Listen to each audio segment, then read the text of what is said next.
Hello, my name is Marcus. I'm the compiler of a collection of therapy quotes entitled 1001 Windmills of the Mind, a collection of advanced self-help quotes taken from what's often called the psychodynamic or the psychoanalytic perspective, which long ago, as I understand, is referred to by some, perhaps many, as philosophical medicine and narrative medicine.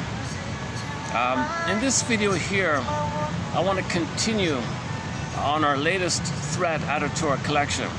We now have 65 topics on the go.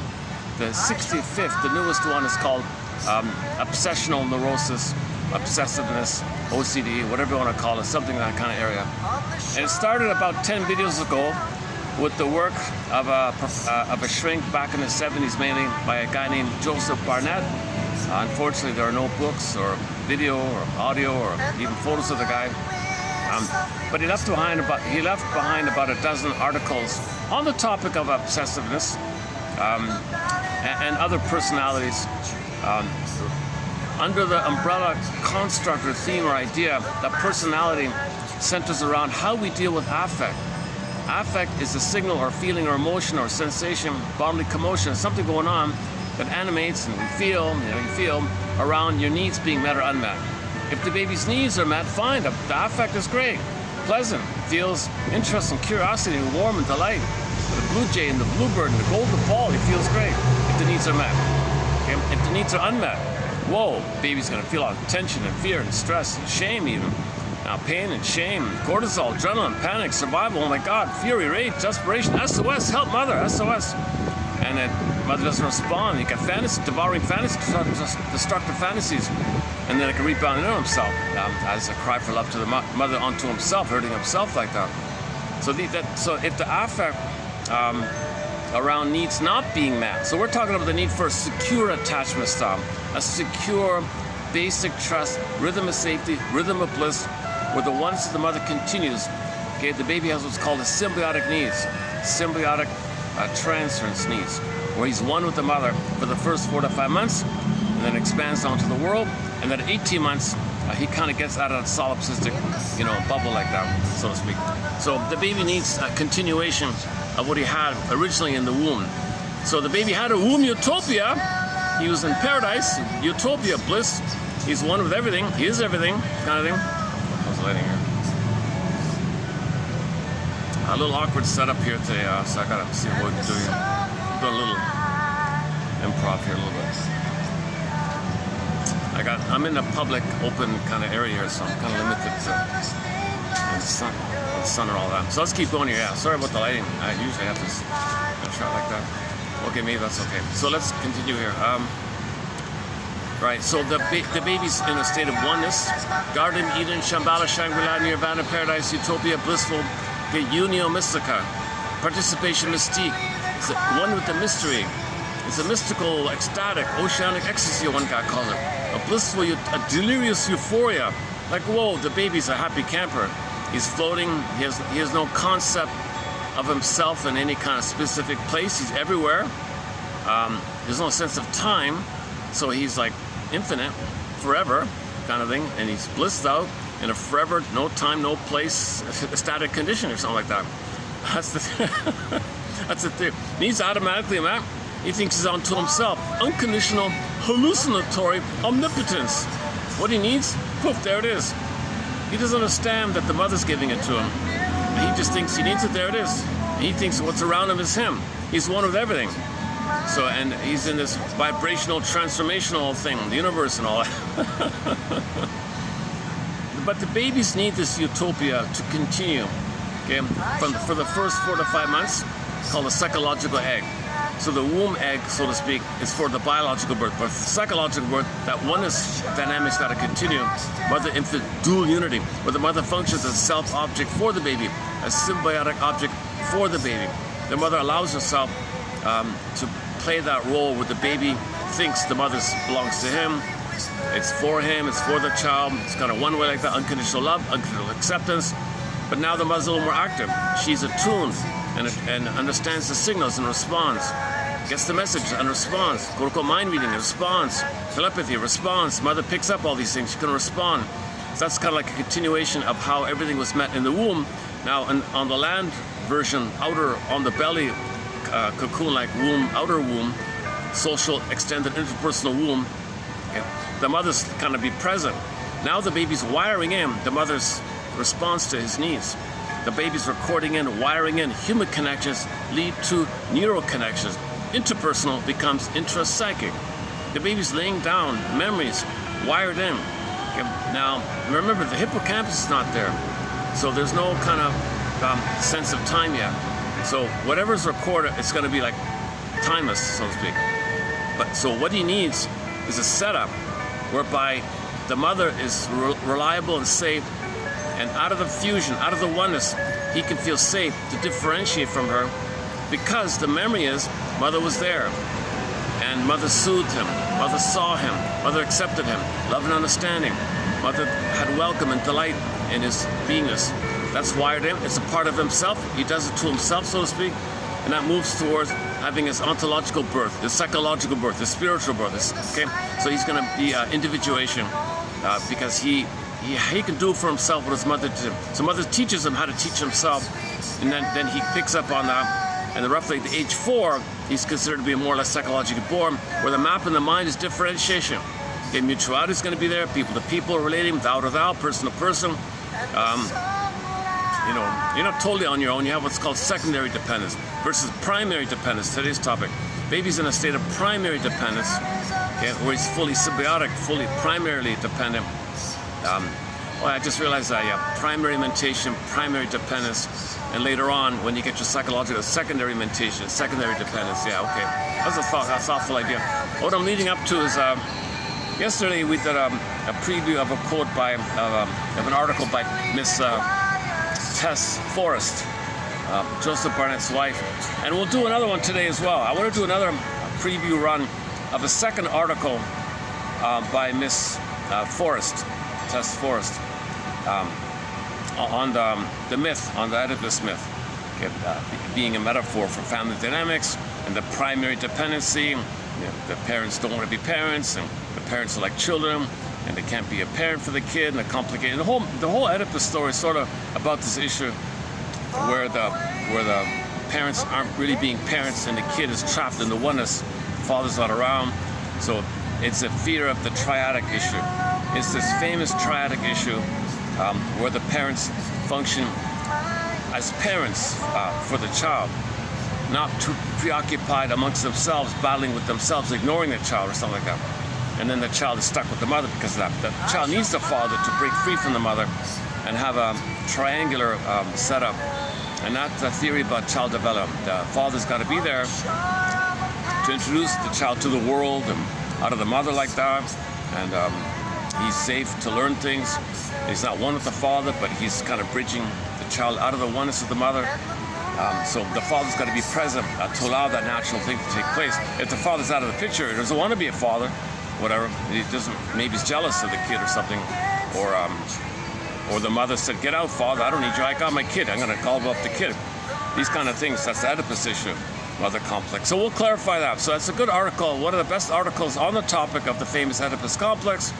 It doesn't mean what it means when you first hear it. The translation that's been around and the jokes about it, it's not that. It's not an outer thing. It represents inner dynamics about child development, memories of what's going on inside. It's about child development. It's a map or a metaphor for child development being failed. So if Jocasta and Oedipus are married, that just means the symbiosis is still there and the father wasn't around for whatever reason. And there's all sorts of problems. So in the story, all kind of problems because it's inner thing. And the story. So stay tuned. Stay tuned. In this video, we'll do a very good article by Miss Forrest on clarifying. And it's very simple. It's not complicated. Very simple idea. And she writes clearly. So stay tuned. Okay, as usual, I'm sometimes distracted by the going-ons just around me here. There's not much outdoor kind of public space, so that's these things. And the staff have to do all the staff in the mall take their breaks here, kind of thing. So sometimes it gets distracted. And today's Saturday, it's going to be a little busier. All right, enough about my logistics here. My backups. I do have a backup spot It's not too far from here in case things get too chaotic here. You know, funny, but yesterday I was here as well, and I was kind of fatigued, but I covered some great material yesterday. In terms of content, the content was excellent. Oh my God, I discussed 3 pages of quotes, 2 pages from a book called Obsessive Children by Paul L. Adams. A very good book, Obsessive Children. There are 2 pages there, and 1 page from Miss Forrest, the first article on marriage, obsessive marriage. So those 3 pages are excellent quotes.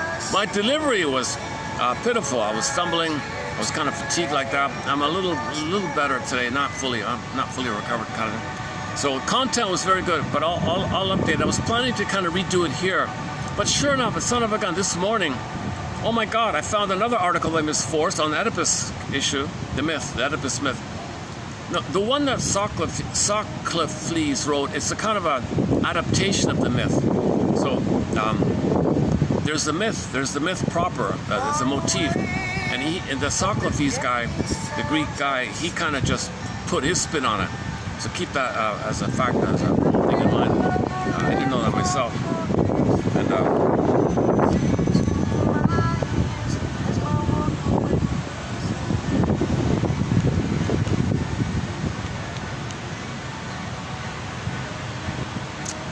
back in what's gonna go here? See, it's all sunny around. It's all sun around. Like it's all sun here around. I can't really. There's no real. Ironically, I might be better off when it's a little shadier. How much shade? I'm doing this in the sun actually. Thank God.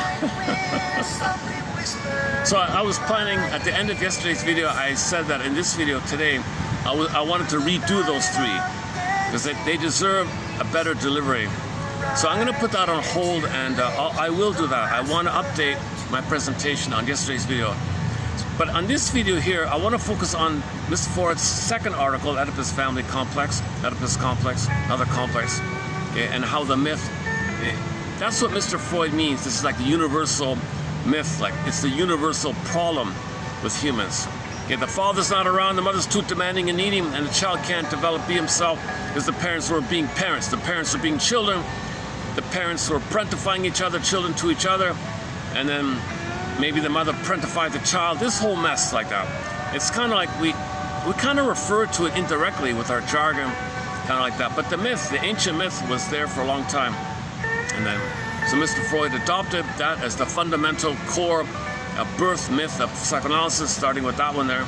And it's a good choice, obviously. In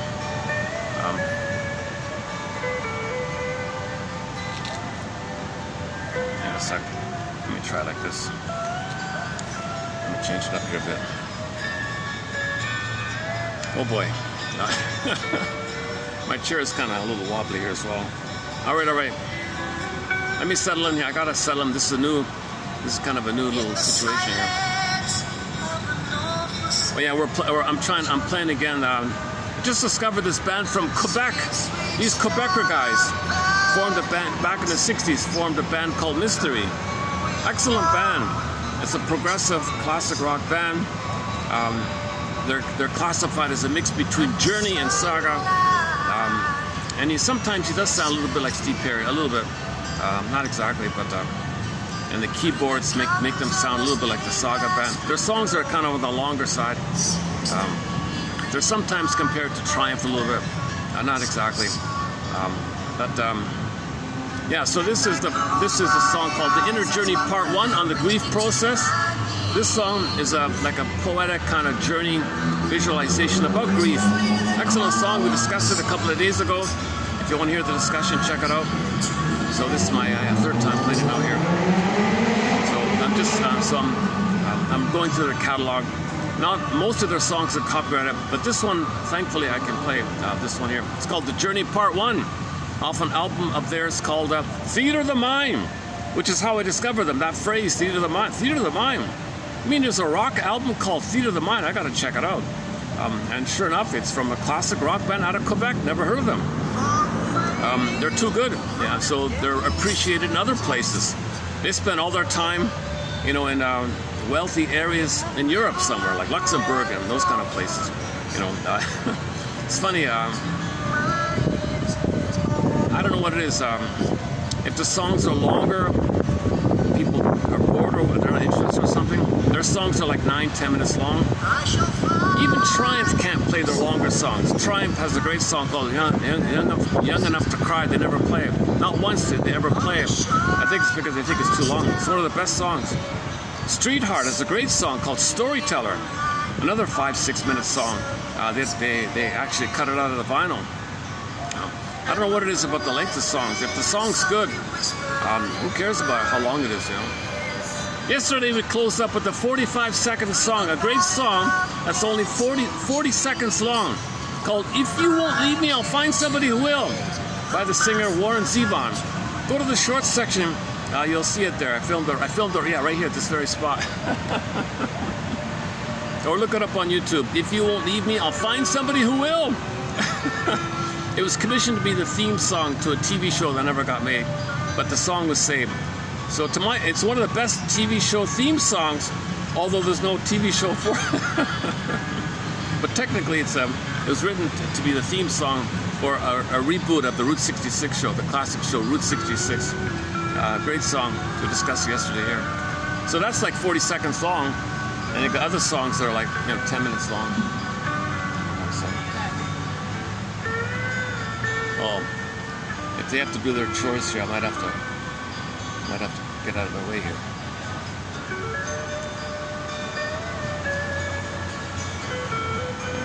Do you need to use here? It's okay? Can I stay here? It's okay? Yeah,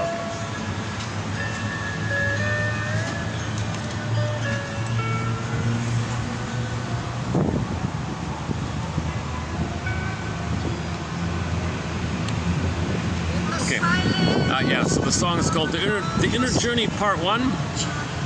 The Inner Journey Part 1 by the band Mystery out of Quebec. Check it out.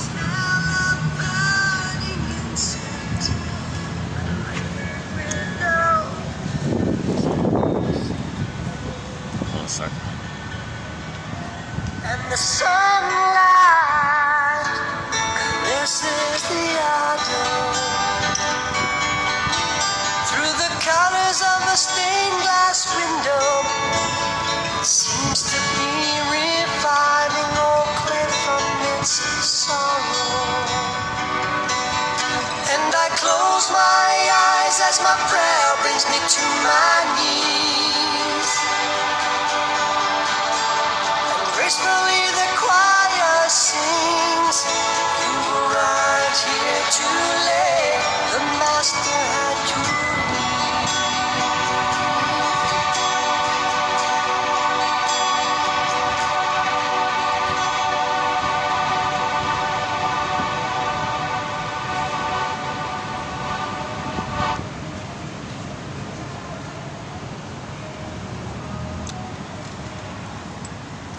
Okay, so this video will comprise of 2 parts. The usual opening kind of thing I do about repetition compulsion and psychic masochism and Alban and Paul's work, Erzat self-objects, and the misery machine and the rigmarole and repetition compulsion, symbolic acting out and rationalization. And the whole kind of introductory kind of thing takes me an hour to go through. You'll find it in most of the other videos here. So I'm going to forego the usual kind of introductory material here, mainly on repetition compulsion and the fairy tale imagery related to childhood like attachment trauma, relational trauma. Okay, so the emotional body goes fat, the pin goes on the collar. Okay, the personification of the feminine is the princess. She flies away. Snow White in a coma, Rapunzel in a tower. Yeah, and then the Snow White a little bit, and then and there's no time in the unconscious, and there's a circuit there, pain, repeat, looks for symbolic mother doesn't work, symbolic mother doesn't work, symbolic mother, Kliegel, Santander, repetition compulsion. This kind of material takes about an hour to go through. So this video, I'm gonna skip it, as I just said, and I wanna focus on 2 parts here. Part 1 will be some loose miscellaneous quotes on obsessiveness. Yeah, so this is a new topic, this is a new thread here, obsessiveness, so it's new for me, I'll be stumbling in it. And then in part 2 of this video, we'll do that Oedipus myth by Miss Forrest. So that's the main one here. So 2 parts. So let's begin with part 1 of this video here. Fasten your seatbelts. Inner journey. We're going to do an inner journey here. Should I keep the song? Should I keep the music? Okay. So let's begin with our inner journey here. Know ourselves. See, if you know yourself, you get the story. If you get story, that represents time, the reality of time. If you can really understand time, then you know you're in the present. If you don't really get your story, that means you don't really know the time of the present and the past, the traumas of the past, but the trauma in the past doesn't understand time. The powerful puppet master. Okay, it's the one who walks with you, who's not like you, who is you. Someone's living my life and know nothing about him. Inner child of the past, right? Double self, secret self, shadow soul. Okay, this is a powerful system of all our memories of the trauma, unmet needs, still looking for it, in pain, reaching a mother, where's mother, look for symbol, unresolved, unmourned, pain, repeat, this whole thing, puppet master. And it's powerful because life force is reaching for mother, reaching for symbiosis, and we need it for identity development. We need the connection for our identity development. We don't want to be in a narcissistic place looking for oneness so we can resume and get our ontological self, our sensitive self, our true self, our core self, our ontological self. She calls it the vital self. Oh yeah, Miss Forrest calls it the vital self. A new one for embodiment. She calls it, every baby's born with a vital self. A vital self. It's not bad, a vital self. And if the vital self is suspended or damaged, the kid will be destructive or something, or angry and upset. You know, one thing about, I don't want to mention this, but one thing about Miss Forrest, she thinks a lot of psychoanalysis, they're too euphemistic with the thing with the mother. Oh, maternal, libidinal, unavailable. That's what we've been using here. Emotionally impaired, emotional dyslexia, emotional warping, MPD, she's emotionally unavailable, or she's emotionally impaired or something. We use these kind of phrases. She says you're too soft. You're missing it. If the mother doesn't have her vital self, if she's not expressing her ontological self, her true self, who's meant to be, okay, who she's born to be, everyone's unique. You want to express meaning, path to the heart, your embodiment, your sense of self. If she's not doing that, okay, she's going to be basically psychologically aggressive. Now she doesn't use that term. I'm even being careful. She's very blunt. She says women who don't have their vital self are going to be psychologically violent, passive aggressive. So the mothers who don't have their sense of self, they're going to be psychologically violent to their children. So she has a more extreme. She says, "Call a spade, people. Come on, stop with this politeness. Oh, you're insulting the mother." No. If the mother's not happy, she's going to be psychologically enraged. She's violent. Like she acts out psychologically. Yes, sometimes it could be physical. We don't mean it necessarily like that. Although there are cases, she does have an article about a mother who physically hit or hurt the baby and all that. But that's the kind of extremely rare kind of thing. But in general terms, mothers who are not coming from their vital self, their core self, their true self, their embodiment self, the real self, they have the sense of self, the embodiment, the ensoulment. If they're not coming from there, the feminine, if they don't have their feminine self, their sovereignty, their individuation, their beingness, they don't have their beingness like that, they're going to be psychologically violent, she says. So she kind of, maybe she's kind of tipping the scale a bit. We're too soft with the mother, we're too polite with her, we're missing it. Maybe to counteract it, she's going the other way to kind of tip the scales a bit. We don't really have a proper phrasing for this issue. What do we call it when the mother doesn't meet the baby's needs? Is that like if she's neglectful or ignores the baby or gaslights the baby or punishes the baby by telling the baby to do something for her? Can we say psychologically violent? That seems too extreme for me personally. But is it just some benign little thing like that people say, or how do we describe this issue when mothers don't meet their baby's needs? So that's a little question mark here like that. So that's that point's going to be in another article of hers actually. Oh Jesus! I'm waiting for some shady spots to open up here, but it's still kind of too sunny.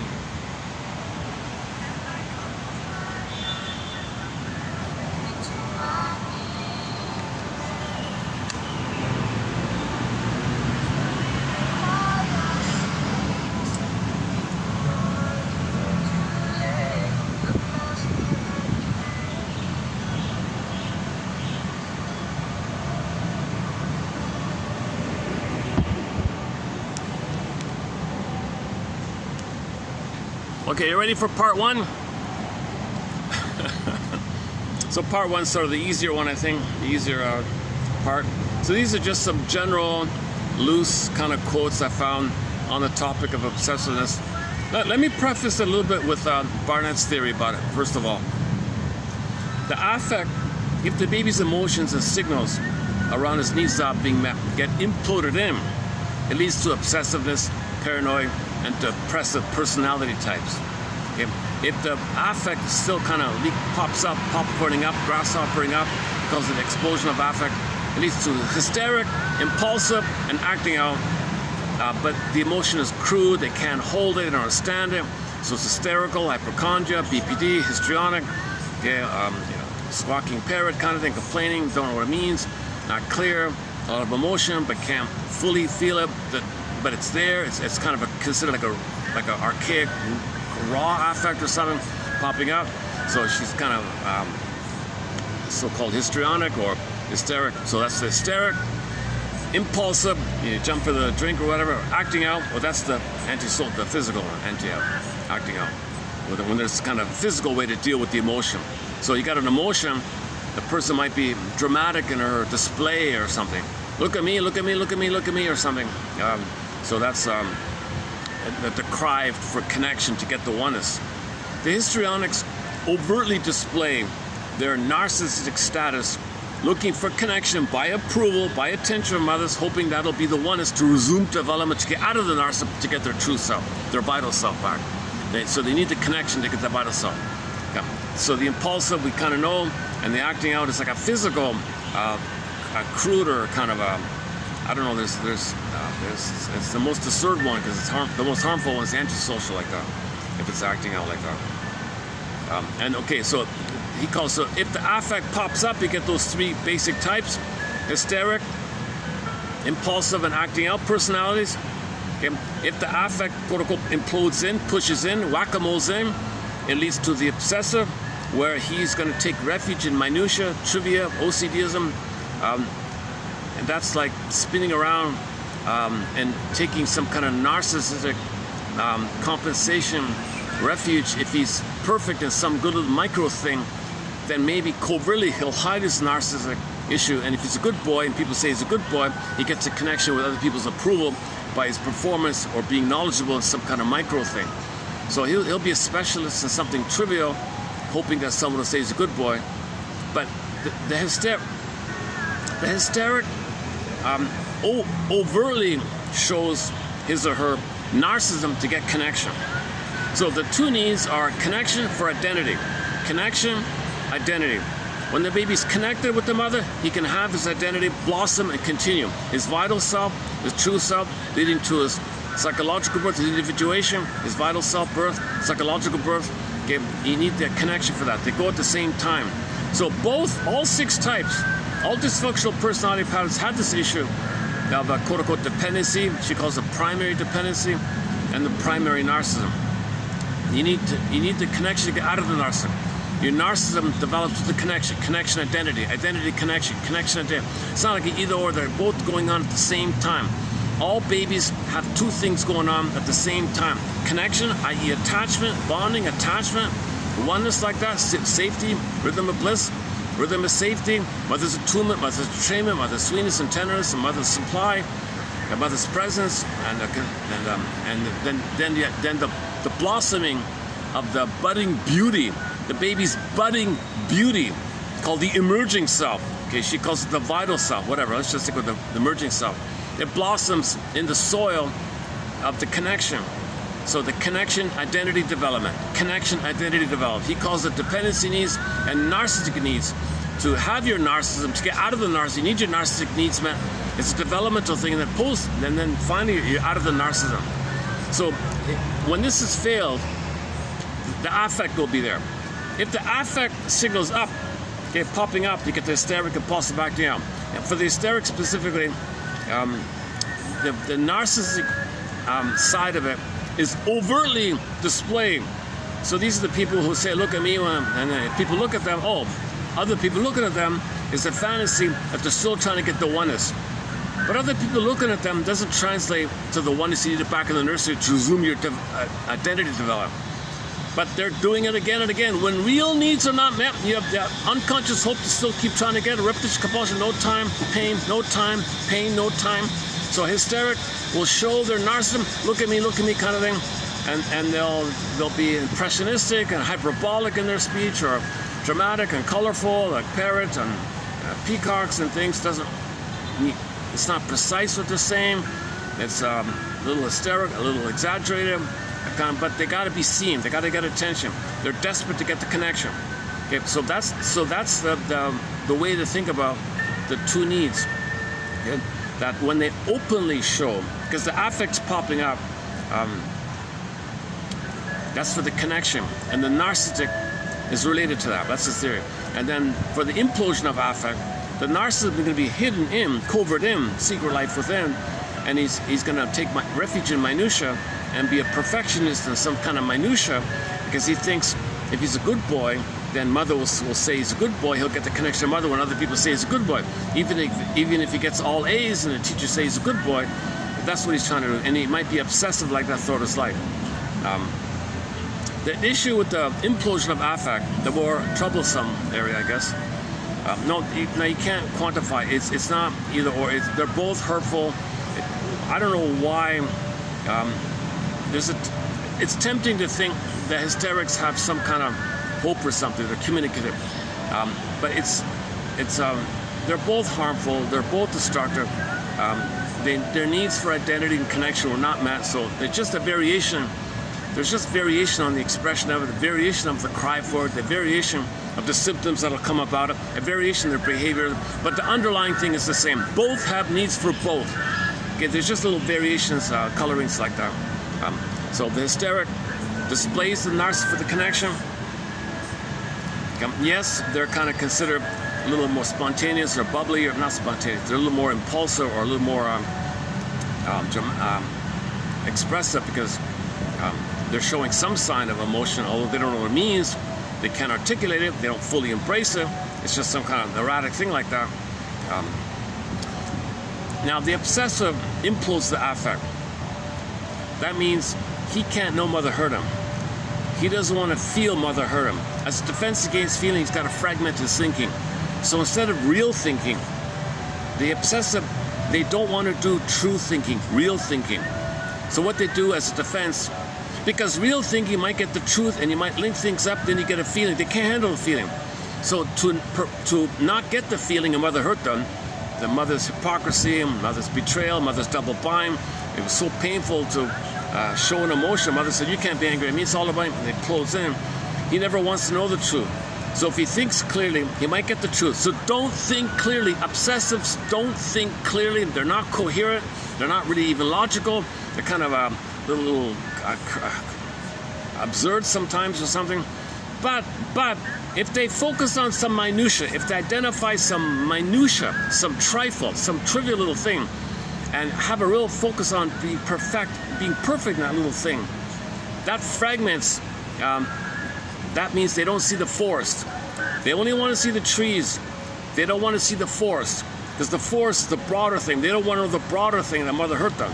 So the way not to know mother hurt them is to focus on minutia. So OCDs will be very skillful and perfectionistic and diligent and dutiful and want to get A's and all stuff like that. But ask them watch a film. They don't know what the film is about or what it really means. The spirit of the film, the main message, the main idea, the inference, the broader meaning or implication. No, they'll talk about, no, the special effects. I found a mistake in the special effects. You can't do that. They'll focus on some kind of irrelevant thing. inconsequential, meaningless little thing and focus on that and feel important. I got to find a way to feel important and be perfect in it, because the prototype is, Mother said that I'm right if you don't feel. So you'll get my approval if you don't feel. Okay, don't feel, I'll get Mother's approval. The way not to feel is focus on minutia, because that fragments linking, then I don't get feelings. So he's hoping to get Mother's approval by not thinking clearly. So obsessives don't think kind of in a critical thinking manner. Okay, they're too concrete or something, or they're too quote-unquote legalistic, or too focused on details at the exclusion, at the expense of the broader picture. They can't read between lines, know the inference about things. They miss all that kind of thing. Okay, so this topic by Barnett was discussed in the past 10 videos, so I won't redo it here. But what I'm getting at is, I just want to leave the. Oh, Jesus, it's so dark again. Lighting. Son of a gunning. How come I can't seem to get the lighting this time around? Unless Problem is they got these huge jumbo screens flashing at you. Sometimes they shock you with these violent. Somebody should, like a lot of these, some of these restaurants, they have these like floor to ceiling screens flashing 3D, high def, graphic kitchen food preparation images, like shocking kind of horror kind of images like that. They're very subliminal, soul damaging images. I have no idea why the owners are doing this, or who they're hiring for this, or they believe this advertising is going to work for them.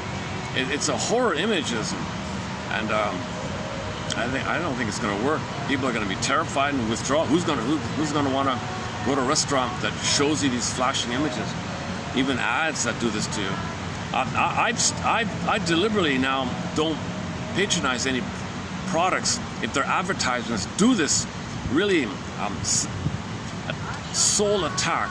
It's a subliminal soul attack. A lot of these violent images you see on the subways, you see it it's all over the place now, like billboards and things, the malls. Subways are really, it's really a barrage with the subways. A SkyTrain, I haven't, so you gotta protect yourself a little bit. Jesus Christ! Oh, it's working. Let me try. Let me see. Oh, wait a minute. Let me do this. Oh, hang on. Okay.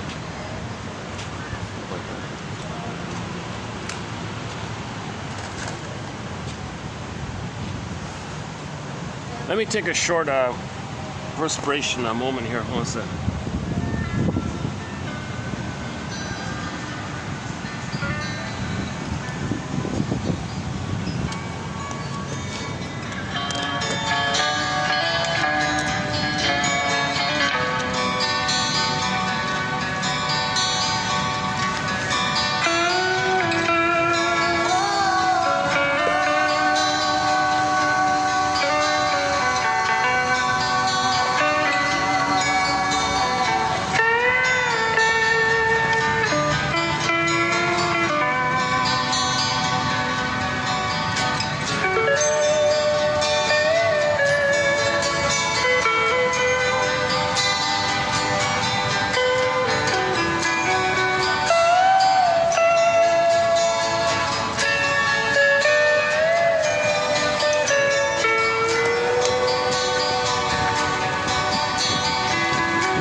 In the silence of an old-forsaken chapel, sweet, sweet smell of burning incense, crying widow awakens the merciful, and the sunlight caresses the idol. Of a stained glass window, it seems to be revealing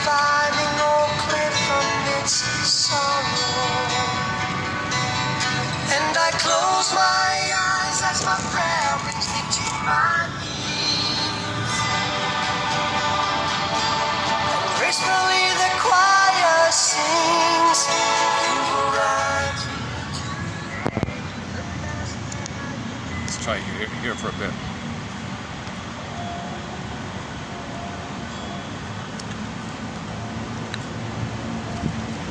The other side's kind of occupied. Let's try our best here. I know on the weekends it's harder to do videos here. I noticed that. Okay, so let's just, in a nutshell, Barnett says, okay, that the affect is going to either kind of pop up, leading to hysteric, impulsive acting out. If the affect pops in, okay, you got the depressive, paranoid, and obsessive. He mainly focuses on the obsessive and hysteric. Okay, now the reason it pops in is because the mother was way over the top, hypocritical, double binding. Okay, his wife would say psychologically aggressive, psychologically violent. So he implodes in, whoa, isolates the affect, pin in the collar, emotional body goes flat. Okay, athemolexia, no feelings for your words, no words for your feelings, can't think clearly without your words. And proper knowledge is called experiential knowing, where there's an interplay and a looping between affect, okay, or sensate, and syntax or language. Apprehension, comprehension, affect, syntax. The two is called experiential knowing. Experiential knowing, you experience and you know. Experience and you know. Okay, he calls it cognition. True cognition is experiential knowing of the interplay of feeling and thought and feeling, the looping like that. Now, the obsessive can't do, it's all fragmented, they can't do it. Feelings are isolated, thinking is fragmented, and they're taking refuge in narcissism and hope that people will approve of them. Of course, they're angry like this. They're typically micromanagers and obsessive, OCD, and control freaks, and pedantic, and gotta be right, and you can't question them. Don't ask them about the main idea. Don't give them feedback, or with narcissistic injury, they might have Jekyll and Hyde moments. They want to protect their quote-unquote innocence, he calls it, and he's stuck like that. Now, by the way, the obsessives are very drawn to hysterics, because the hysteric, although it's crude, they do show some kind of emotion, although it's simplistic or childish or something. It's some display of some emotion. From his point of view, from the obsessive's point of view, there's less tension when someone else expresses something. So he feels some relief like that vicariously, seeing someone else express it. Then vicariously he feels, in the fantasy of the vicarious identification, he feels less tense if somebody's expressing what he can't express. So obsessives are drawn to hysterics, and hysterics interpret the quote-unquote stability or fake stability as her thinking maybe, oh, he's like a rock or something, he's very stable. Maybe that'll help her to hold her feelings more, know her feelings more, articulate her feelings with the stability of a present. That's just that's what he needs. That's what she needs, and that's how it appears.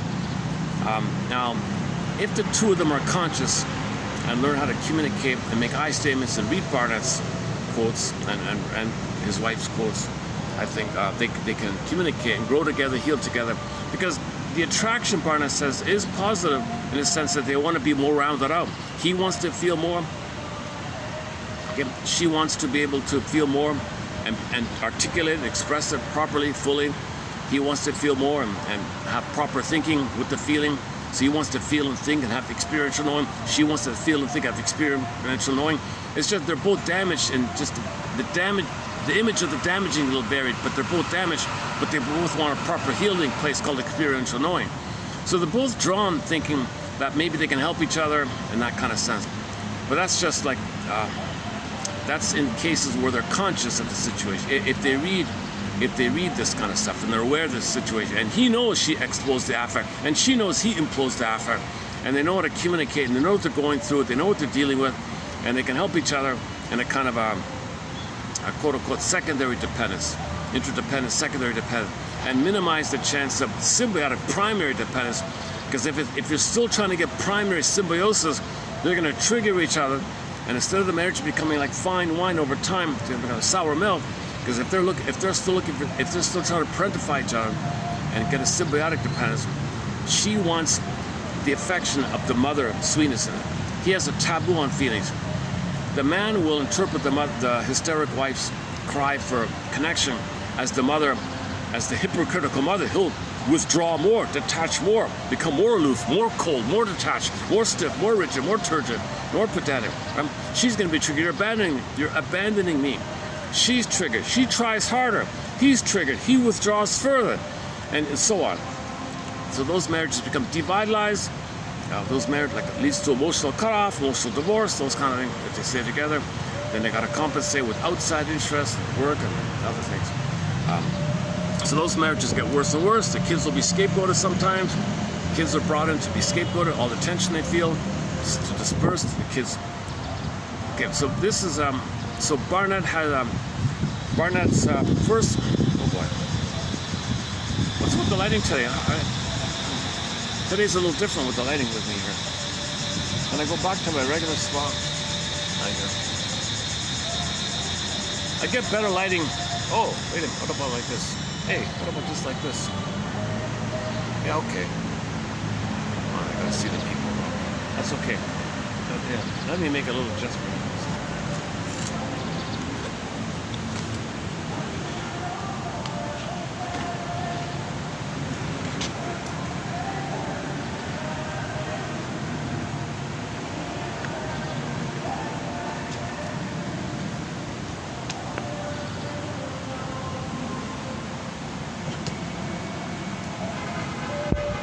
I didn't check the weather. It might be 41 or 2 with the heat index.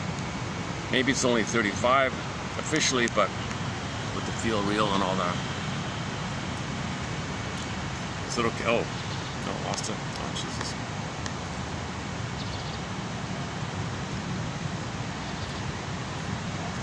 Didn't we get the lighting last time? I'm using a really simple, basic phone. It's a great phone, what I have here. This is a great little phone. It's like a pocket mini phone called the Honor 8S. A great little phone. I've had it for forever. It's got hundreds of dents and scratches and still holding up. But it's got some limitations. Okay. So the first article we discussed here by Barnett was called The Hysteric Obsessive Marriage. Okay, dependency and narcissistic needs of the two. So you got the two needs, unmet, affect. Affect pops up or affect implodes in. Implodes in leads to the 3 types of personalities just mentioned. Affect pops up, again, another 3. With the obsessive, he cannot see the forest, or the main idea, or the inference, or the implicit meaning, or the true meaning, or the real meaning, or the deeper meaning. Forget it. He says, mother said this, follow the rule, and be a good boy, and that's it, obsessive. That's how he organizes it. If it's interrupted, he'll ruminate about it, right? Because he doesn't want to access all the pain of the symbiotic trauma, right? So maybe a lot of rumination is when you don't have your perfectionistic routine going or something.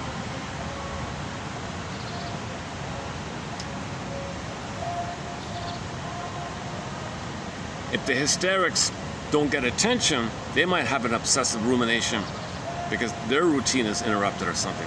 So if the routines are interrupted, there may be an excessive amount of rumination and obsessive thinking, and then the behavioral side is the compulsive doing to reinforce the obsessive thinking. Again, all this is due to an inability to emotionally process the trauma of attachment trauma. How do we process emotionally attachment trauma when mother hurt us? How does a baby process it? We don't have the wherewithal, the memory of mother supporting us. So it's hard. That's why we're obsessing, trying to figure things out. Okay, there's a lot more to Barnett's work. We read 9 articles. I read out quotes from 9 of his articles, and I'm going to leave it there for now. And we applied it to different areas. So we applied it to marriage and sexuality and the religious area and some more points. And yesterday was about the children area from another author. Okay, another little introductory thing I want to do is There's an old film from the mental hygiene movement where you saw a couple bickering because the guy would go to work, come home, and want to talk to his wife about the problems at the office. He was obsessing about it, going over this. Why did the boss say this? Why did the work colleague do this? He was like just talking constantly about the little problems at work when he would come home. The wife was bored. She couldn't take it. And it led to problems like this. And she wanted attention from things that she was doing. He was ignoring it. He was focused on himself. So the background narrator said, Dear woman, try saying to the guy, honey, are you going over the day to see how you better could have handled it? Then he might have felt like some kind of recognition. Oh, that's what I'm doing. I'm trying to see how I better could have handled it. I'm all stressed out because I didn't handle it. And I'm trying to figure out how I could have said that. I could have said, what if I said that? I could have said that. Is that what I'm doing? Oh, that's what I'm doing. Oh, okay. And he might have calmed down. And then the narrator said to the guy, hey, fellow, she baked you a nice carrot cake. Compliment her on the carrot cake, for Pete's sake. She spent all day researching how to make a good carrot cake, and you're going to ignore it? Give her a compliment her carrot cake. Look at the new scarf she's wearing. Compliment her on the new scarf she's wearing, and compliment her on the carrot cake. Come on, fellow. You know, this carrot cake, there's something in it. Did you add a touch of nutmeg in it or something? You're right. There's a pinch of nutmeg in it. Oh my God! You noticed that. There's a special recipe I found, an obscure little recipe from an old book. And I love it. Yeah, that's great. That's the best carrot cake I've ever had in my life. Hey, that scarf. Oh my God, that's a fun design. I love that scarf. I hope you'll wear it more often. You like the scarf? Yeah, I love it too. So she wanted to be seen somehow, right? And that was just like a little point about that. The first part of it was the wife should say to the guy, darling, are you obsessing about are you talking like this because you're trying to figure out how you better could have handled it?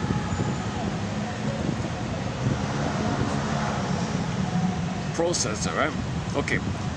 So this is a new topic, obsessive thinking. Okay. Again, obsessive thinking is not real thinking. Yesterday's topic by Paul L. Adams. Okay, he quoted his supervisor as saying, "Oh yeah, obsessive thinkers, we're superior.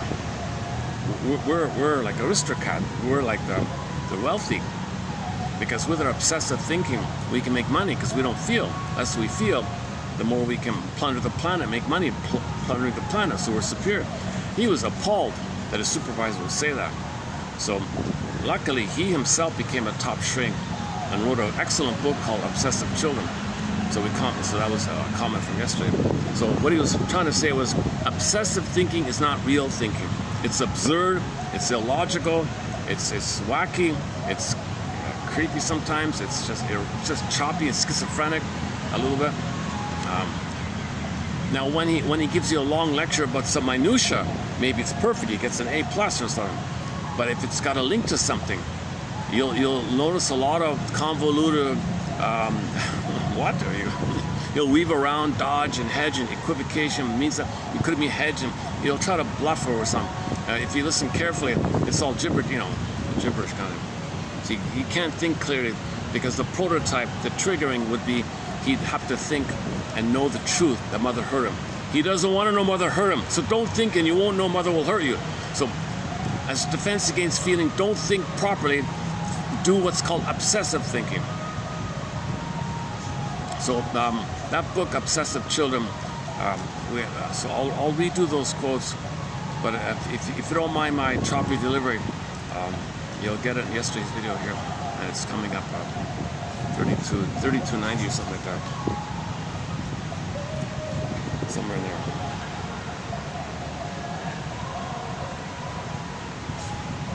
We're doing okay, 32.97, right? 32.97. Wait, okay. Let's do this first here. Okay, so now let's run through the obsessive quotes. Okay, this is new for me. I'm going to make a lot of mistakes. Okay, whenever I start a new thread, I make a lot of mistakes. So these will be updated. Disclaimer, disclaimer. I'm not a doctor. I'm not a forensic psychiatrist. I'm not a counselor. I only have a BA. I'm finding interesting quotes. I post 10 on average. The hope that one will stimulate curiosity, empathy, and understanding.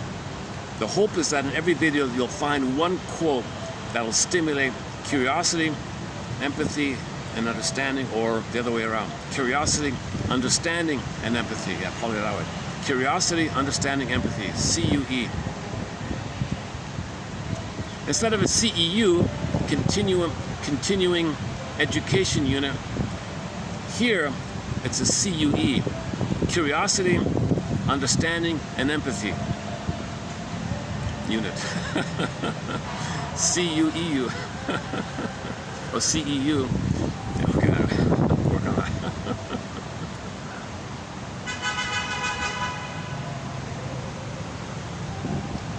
Oh, my fan died on me. Let me take that battery.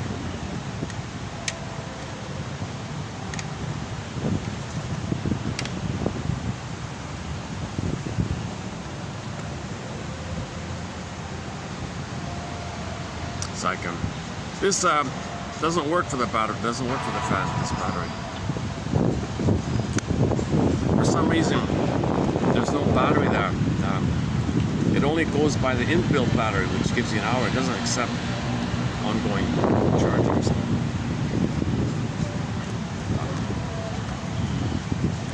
Unless I plug it in the wall or something. Oh, lighting problem again. Son of a gun. You know, my delivery today isn't the greatest, so I probably won't post shorts in this one as well. I only posted like 2 shorts from yesterday. I like posting shorts. Sometimes we get some good shorts.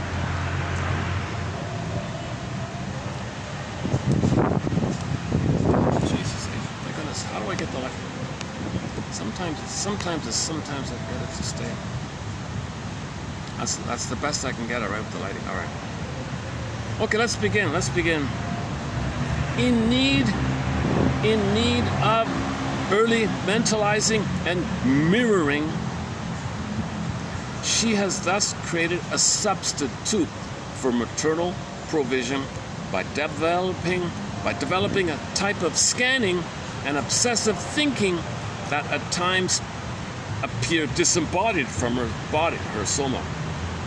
Okay, so I don't use this phrase mentalizing, but when the baby's in her mother's arms, the child is like processing.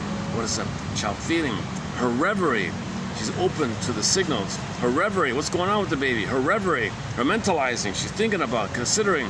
What's the baby feeling? What's she feeling? Baby sending signals. Can I feel the signal? Mentalizing, thinking, reverie, consideration. Okay, so the mother's doing all that. The mother's picking up the signals called mentalizing.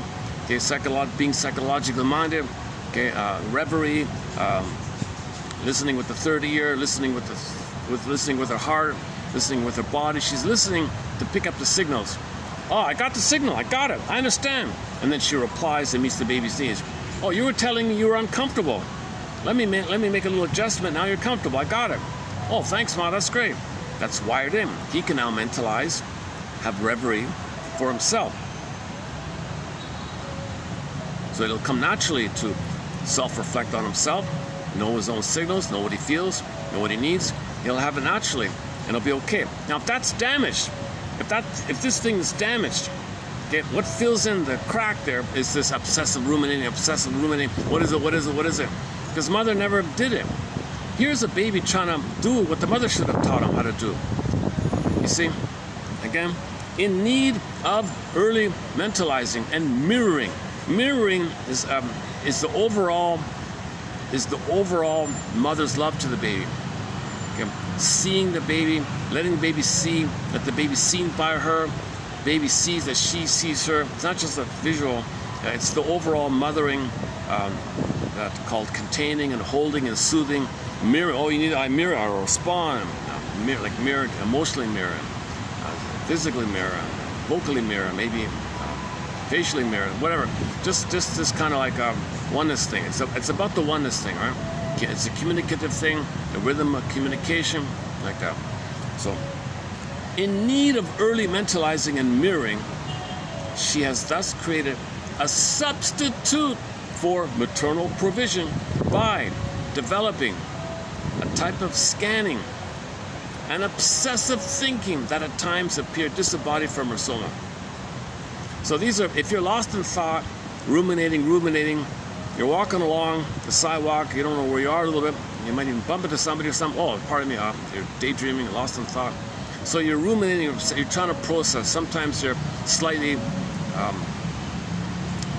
luckily your unconscious will take care of you when you're walking, but if you know the route or something. But I think maybe a lot of people can have that experience, right? Highway hypnosis, maybe. It's a very mild disassociation. That's what she means. You feel disembodied from her. She feels disembodied from her body. So you're processing things. If you're too caught up, what is it? So originally the baby would perish without the mother, right? So this thing is related to unmet symbiosis, unmet identity, archaic narcissism, excessive ruminating, obsessive thinking is linked to this issue that the narcissism is still there, the unmet connection for oneness was broken, and the ruminating is like filling in where the mother should have provided that rhythm of bliss, rhythm of safety, rhythm of communication. Okay, it's right, you're filling in for what was missing. When real needs are not met, you kind of look for it. So the child's trying to compensate. So anybody who's ruminating, obsessing about things, so you got two parts, the obsessive thinking one, and then the physical one, like the behavioral one, hand washing thing, whatever. Okay, then you got the obsessive, compulsive behavioralism. I gotta do this routine perfectly. I gotta have the exact perfect routine. At this time do this, at this time do this. Interruption, you get upset. Okay, that's just a variation. So that's why they call it obsessive compulsive disorder. You got the two parts. It can just be one. Like I might do ruminating myself. I don't see myself too compulsive in behavioralism. That's why I was always confused about the phrase OCD.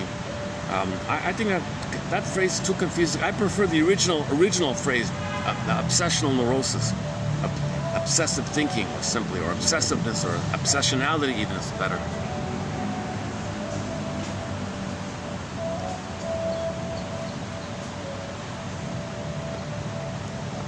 Let's check the battery. 60%. What's the time here? What's going on? 2:25. I got a bit of an early start today. Yeah, it's funny about that. In need of early mentalizing and mirroring, she has thus created a substitute for maternal provision by developing a type of scanning and obsessive thinking that at times appear disembodied from her soma.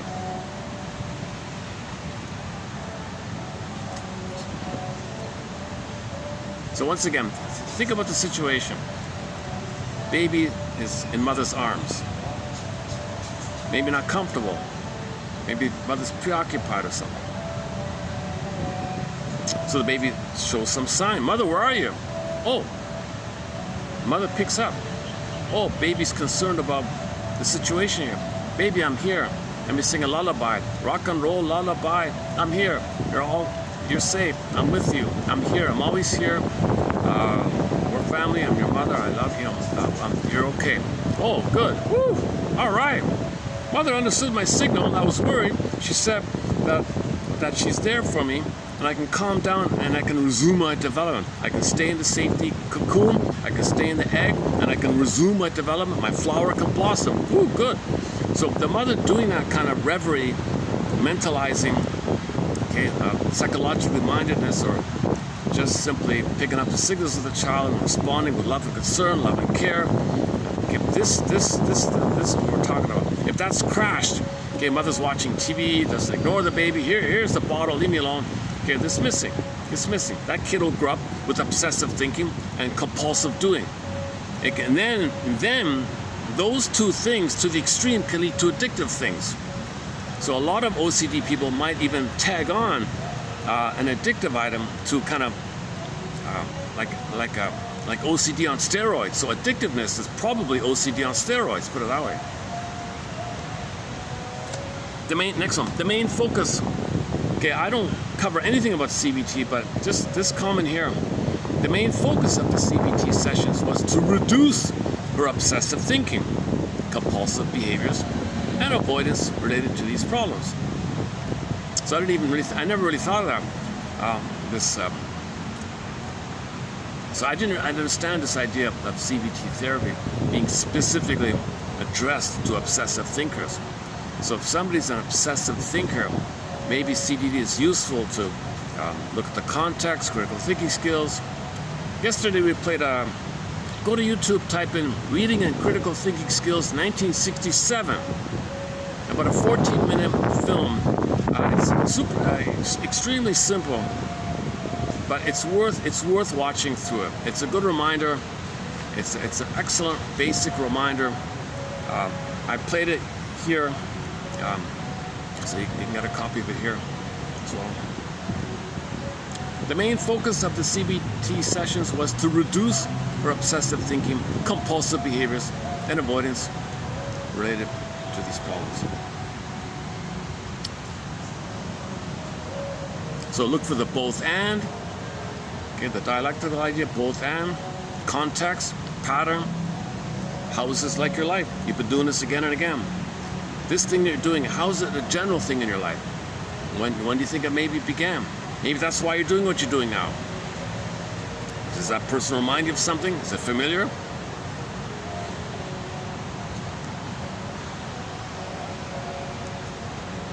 Look for context. What about the context? Other people's perspective. That film talked about, the poet said, the grass is silver. What? Well, he wrote a poem about this, the light, the moonlight, that made things silvery. Oh, okay. So you gotta have empathy from the perspective of the other person. Can you step in other people's shoes and see how they see things? And if somebody if somebody says something, notice that the word might be taken out of context. So they had a word that was attractive at first sight, but later on it was revealed that it was to support a negative thing. Right? So the guy was fooled because the advertiser took the word out of context. So that was in the film as well, the chilling one. Okay, next one, number 3 here. Okay, so we did the first 2, right? In need of early mentalizing and mirroring, she has thus created a substitute for maternal provision by developing a type of scanning and obsessive thinking that at times appear disembodied from her soma. Number 2 is, the main focus of the CBT sessions was to reduce her obsessive thinking, compulsive behaviors, etc. All right, number 3. Okay, somebody named O'Connor, 2007, proposes that the first seeds of obsessive thinking can be found in the infant's need to survive. So what's survival? No, mother, you're obsessing. Where are you? Where are you? How do I survive? How do I handle this pain? Mother not there. What do I do?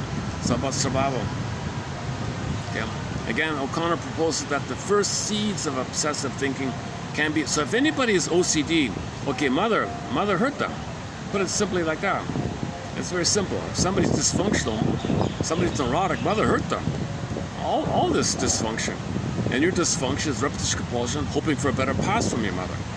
Repetition compulsion is you're still hoping to get mother's proper love in the past, because that part of the brain doesn't know time, and your repetition compulsion. So, back to that comment I saw this morning by Miss Forrest. If women are traumatized, they become psychologically violent, passive aggressive. So another quote recently was, yes, men are kind of overtly aggressive and all, but women are 10 times more aggressive from a psychological, covert, hidden, sneaky, subtle way. They're way more violent, but it's not physical. It's like through doing these misleading things, leading you down the wrong path, or mocking you when you're vulnerable, or laughing at you when you're down or something, or they're misleading or something. Promise and break your promise, or they're way more harmful, according to Miss Forrest.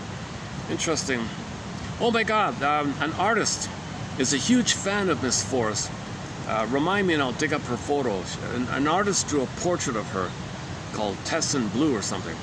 Her name is Tess, right? Tess Forrest. Okay, that's in part 2 of today's video. So we're still in part 1. Okay, part 1. Okay, part of this problem with the mother, she says here, is that the child was exposed to the world prematurely, or he was too enclosed and too protected. So inappropriate something. Mother was too smothering or too abandoning. The child becomes obsessive. All right, number 4, his obsessive thinking, or perhaps unthinking. All right? His obsessive thinking, or perhaps unthinking. He's not really thinking. This is not thinking. Obsessive thinking is not really thinking. It's unthinking, thinking. His obsessive thinking, or perhaps his thinking, his unthinking, was not just an attack on thinking. Obsessive thinking is an attack on thinking. That's so. I don't have quotes from Mr. Bion, but he calls this the attacks on links. That in trauma you don't want to make links. Obsessive thinking is an attack on linking. I don't want to make links because links might lead to truth. The truth might lead to the feeling. I don't want the feeling if I know the truth. Remember, the truth will upset you free. The truth will upset me free. I can't handle the upset that'll set me free. So don't give me the truth. Give me a lie. Distract me. Give me a red herring. Throw me a bone. Give me a straw man argument. Give me a straw man argument. Obsessives love straw man arguments. Oh man, oh man. Obsessives will spend their whole lives fussing about straw man arguments. Useless, inconsequential, tiny little thing related to something, but it's unimportant. Or red herrings, take them totally off the scent. Or just some absurd thing, or anything, some cloudy absurd thing, some obscure philosophy or something. Or let someone else do the thinking for them, and let them be a good boy in some kind of religious cult or some organization. His obsessive thinking, or perhaps his unthinking, was not just an attack on thinking, but rather a specific mode of being, relived in the session with me, presumably telling of an earlier infantile mode of being. In addition to his obsessive thinking and self-reproach, he engages in many compulsive acts and rituals. So they're very superstitious. They got all these magical thinking, these kind of things. They're maybe New Ages, might be in there. Okay, next one here. Largely as a result of my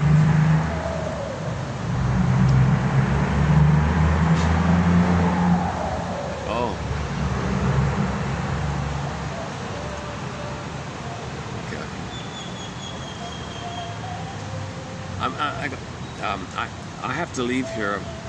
Probably it's Saturday, so this disco thing beside me, they're just opening up.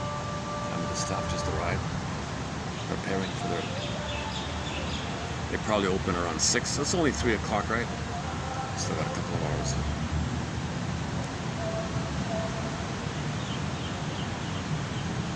Okay. His obsessive thinking. Where are we? Oh, we did that one. All right, next one here.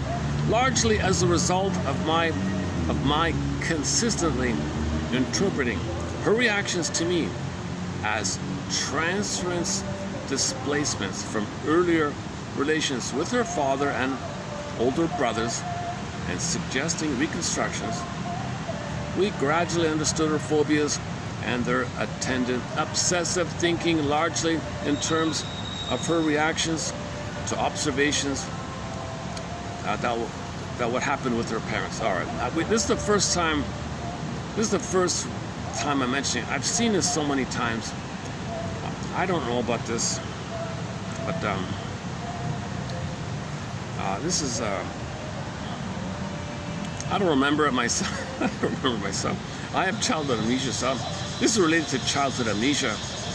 So obsessive thinking might be connected to childhood amnesia of something too frightening for the child to see or know or think or believe.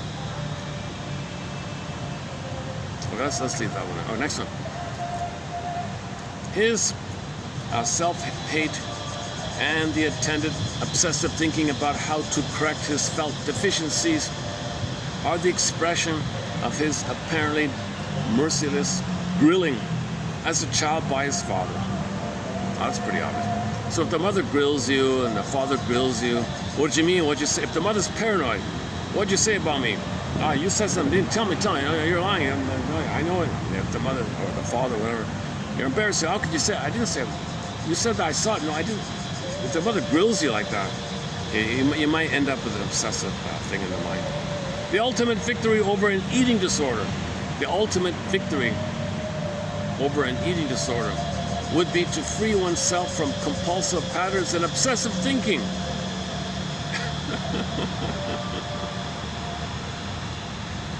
Okay, the eating is the oral, that's the mother, the oneness of the mother. Fusion, symbiotic oneness of the mother. Search for oneness. Emotional eating is still looking for the oneness of the mother.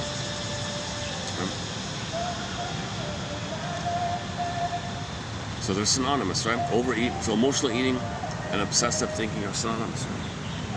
Right? So face your obsessive thinking, maybe you'll ease up on your emotional eating.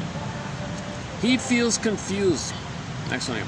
He feels confused and lost in obsessive thinking and feeling.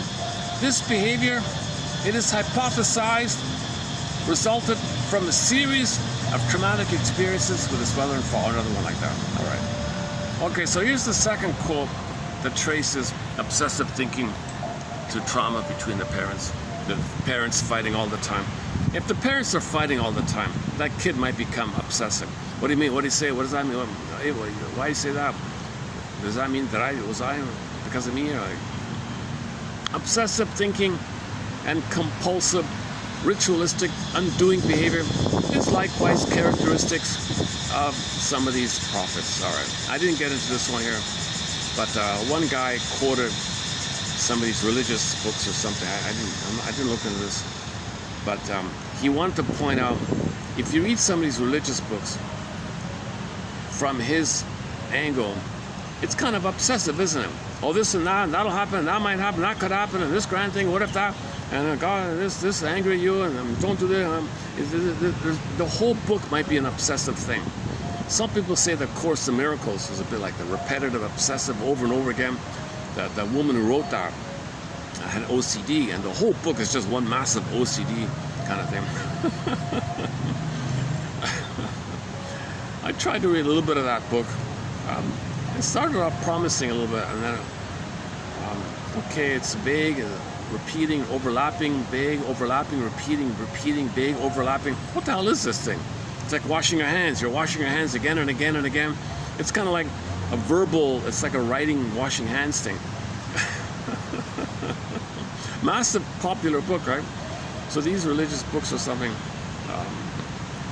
might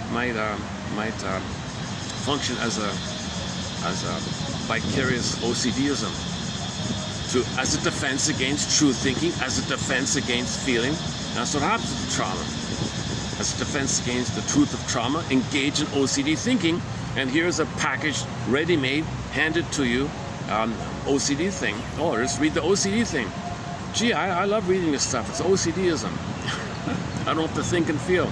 When you read OCD religious stuff, then you don't have to think and feel. That's sort of the gist of it I was getting at here.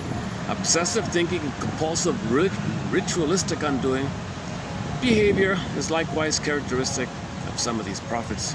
Again, I didn't look into it. I don't want to open the door on religion. Whenever religion is touched upon, it's only in the context of when religion is used as a tool or a Trojan horse or a part of or a branch of or an adjunct to or department of the plunder and the pillage system. I don't ever talk about it from the point of view of victims of the plunder system. 80% of the people are suffering by the pillaging and plundering. You know, if they got to turn to that, oh my God, leave them alone kind of. If indigenous people are sucked into it or something, and they're in pain and dying, they're fantasy. I don't get into the victims of the plunder system. And that's let's first stop plundering, and religion is just a branch of the plundering. Now this topic can open the door 50 hours to go down on the plunder system. We have a thing here called the 55 symptoms of homo traumicus, as above, so below. And we repeat hourly a reflection of the template. So baby felt plundered and pillaged when he was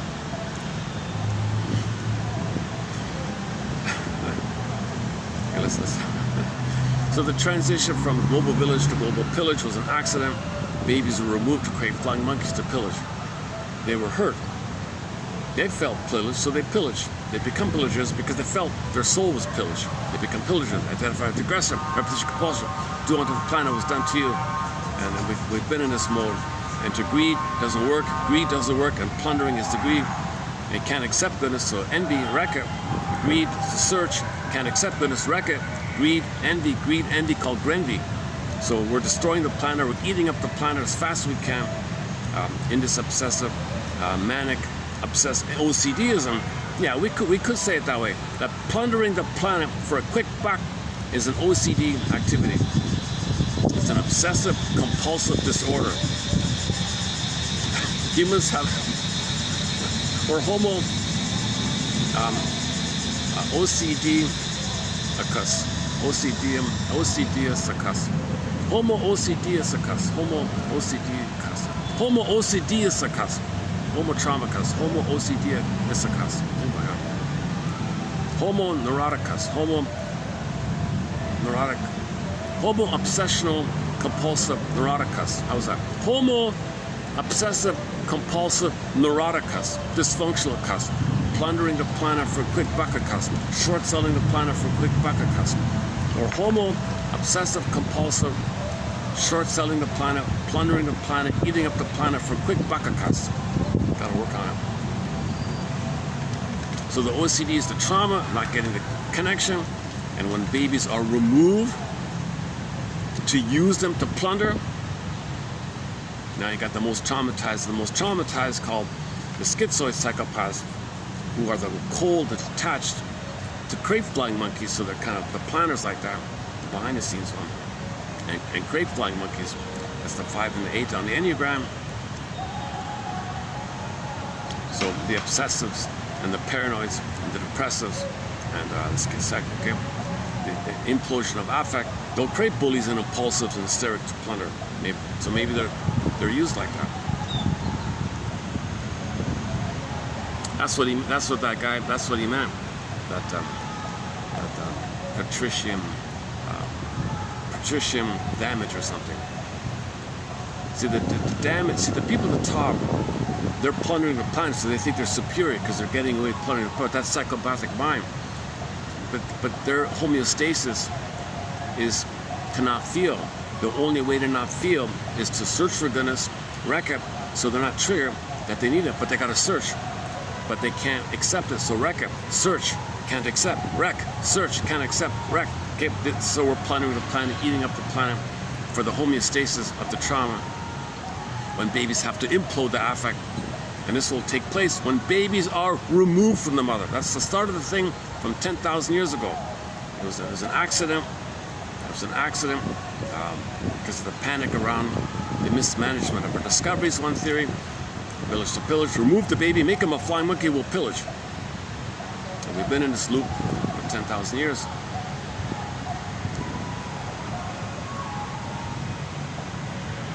Then you got the imploded affect, the most traumatized,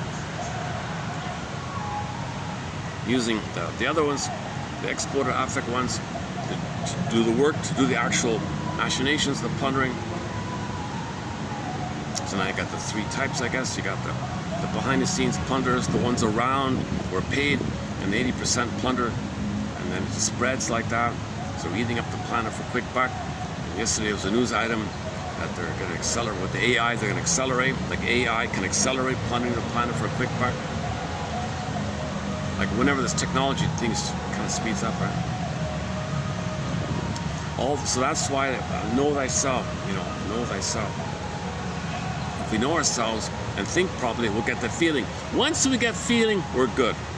We're good. Kristen Wilson's speech. Humanity will win once we start to feel. If we can feel, once you get your feelings, okay, we quote unquote win. We're good. We're healing. The problem is we're not feeling because the feeling is imploded in. Babies do implode in when mothers are a hypocrite.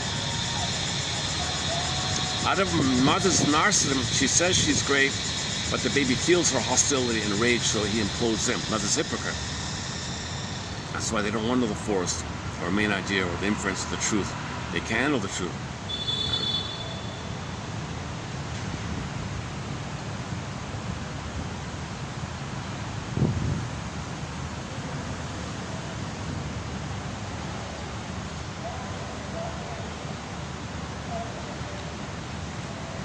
Gotta go back to my spot. He's still there.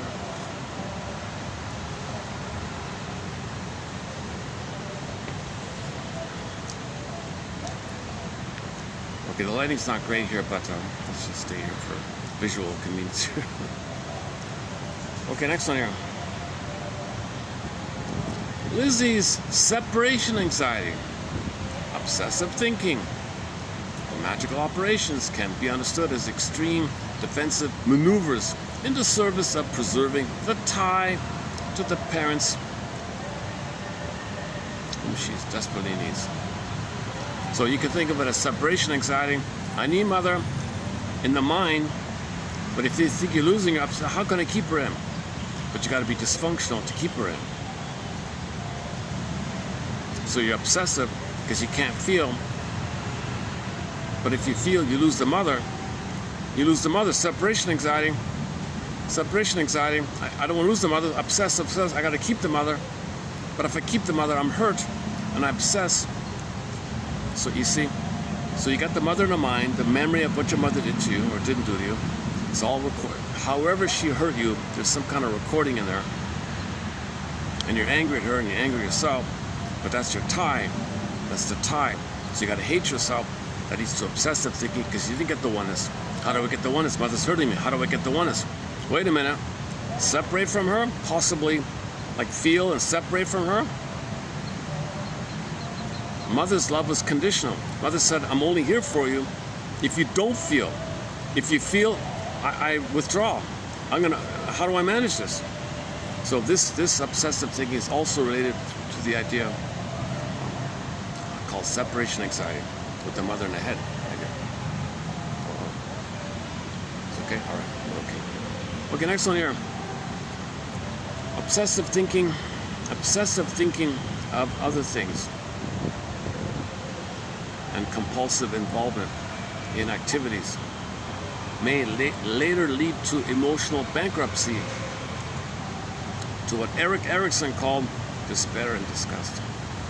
Okay, this is a little unclear here, but I include it because it's similar to what Barnett said. In the relationship, just in general terms, when you're relating to somebody, if you don't bring feelings to the table, it wears on your identity. It wears on your identity. Less identity, you feel emptier. That's desperate, disgusted, shame. When you bring your feeling to the relationship, your identity is enriched. But if you're afraid to bring feeling, you see, that's the issue. Okay, next one here. He managed to sustain his therapy in the early stages with me, the shrink says, only because he incorporated the therapy into his obsessive thinking about keeping to the same roots and routines. I see. Okay, so the idea of going to therapy, the client just fitted into his obsessive routine, the route he takes, the shops he goes to or whatever, the timing thing, makes it on time, so it fits in his obsessive structure. So in the beginning it worked. ruminatory, rumination, ruminating, ruminatory obsessive thinking finds a home in the left hemisphere. Clear goals, bereft of mystery, are what it seeks.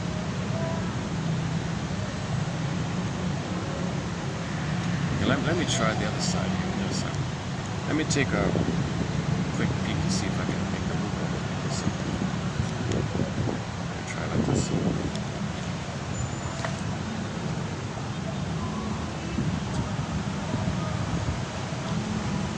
Oh yeah, okay. I don't want to bother these people here.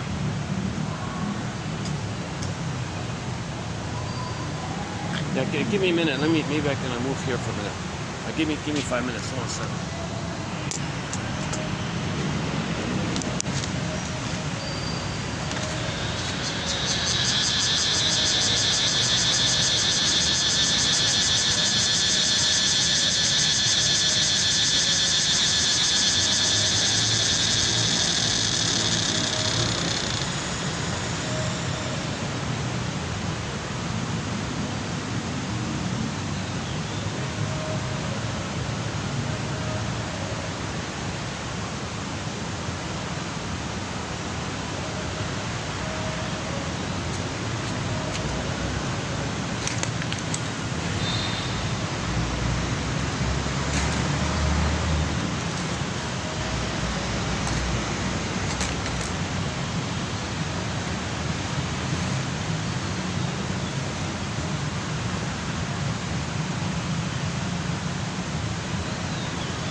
Shine.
let's continue here. This might, the lighting's much better here, right?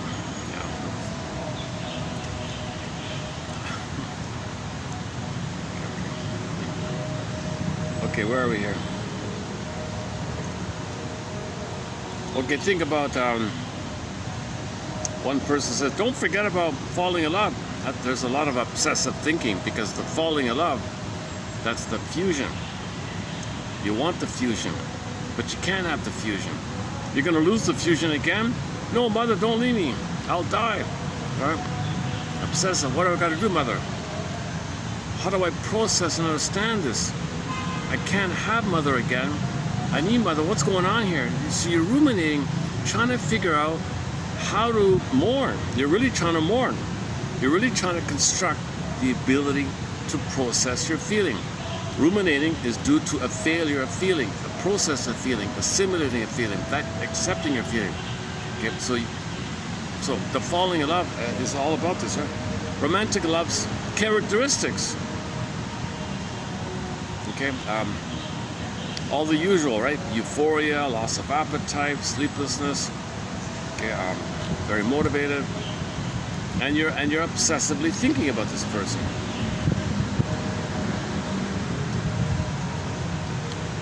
Okay, next one. Anxiety, obsessive thinking, and preoccupation with somatic symptoms frequently function as defenses against anticipated injury. Yeah, so a lot of this thinking is, is a mother going to hurt? The memory of you thinking you're going to perish with your mother, an injury like that. So it's all about that. Obsessive thinking, often seen in individuals with avoidant or dismissive attachment styles, which is characterized by diminished affectivity. Any kind of insecure attachment style is going to lead to obsessive thinking, including the avoidant attachment style, dismissive attachment style, anxious, preoccupied, reactive, disorganized, unformulated, and so on. The capacity to symbolize the inchoate, yeah. Looks like chocolate. The inchoate, the capacity to symbolize the inchoate knowledge, like the preliminary, budding, undeveloped, like just starting off kind of. The capacity to symbolize the inchoate, unthought known knowledge that at first may only exist in the form of tension and obsessive thinking is only resolved through a mourning process. That's, yeah, same thing, mourning process. We're trying to mourn. All this obsessive thinking is to try to build enough of an understanding of what's going on so we can mourn. Now know what we couldn't have known, so then we can feel what we couldn't have felt. So there's a real link between this issue of free association. We got to convert obsessive ruminating to free association. What does that remind you of? Well, what does that remind you of? What does that suggest to you? And see if they can kind of make links about something deeper. And when you free associate, you go a little deeper, you think more, resistance, fear. You notice the block there. Okay. Obsessive thinking screens against understanding. Blocks, okay. Obsessive thinking is a defense against understanding. Yeah, very simply. Obsessive thinking as a defense against understanding. So, the obsessives watching a film, they don't really understand the film. The main message, the broad idea, the main idea, the most important message of the film, no way. They don't want to know. That capacity has failed, because were that capacity to be there, then they'd feel mother hurt them.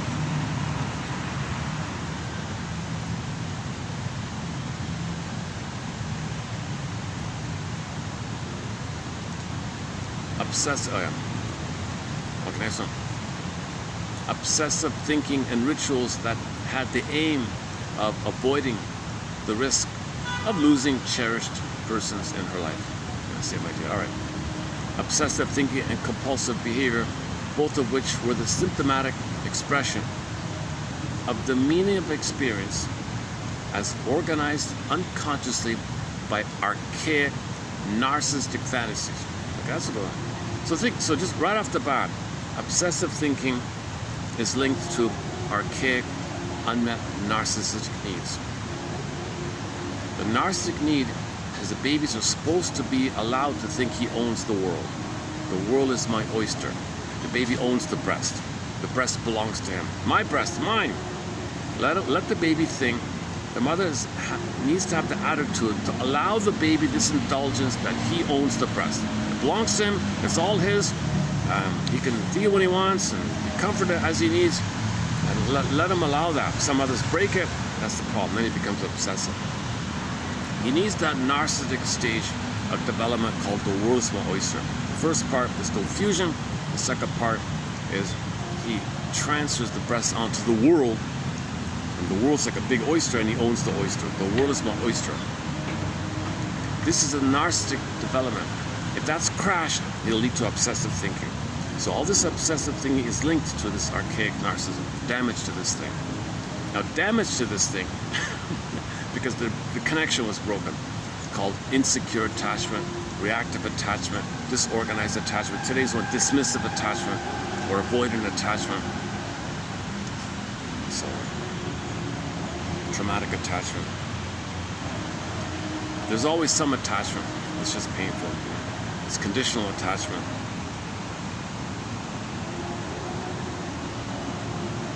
Well, one person says here, it's the attempt to find yourself.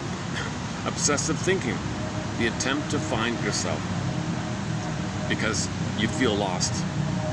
See, when you have your sense of self, okay, you're okay. You're calm, you're in the present. Wait a minute, mother didn't love me. Where am I? I need her to find myself. So where is myself? So obsessive thinking ultimately is about identity. Oh, there's the dove.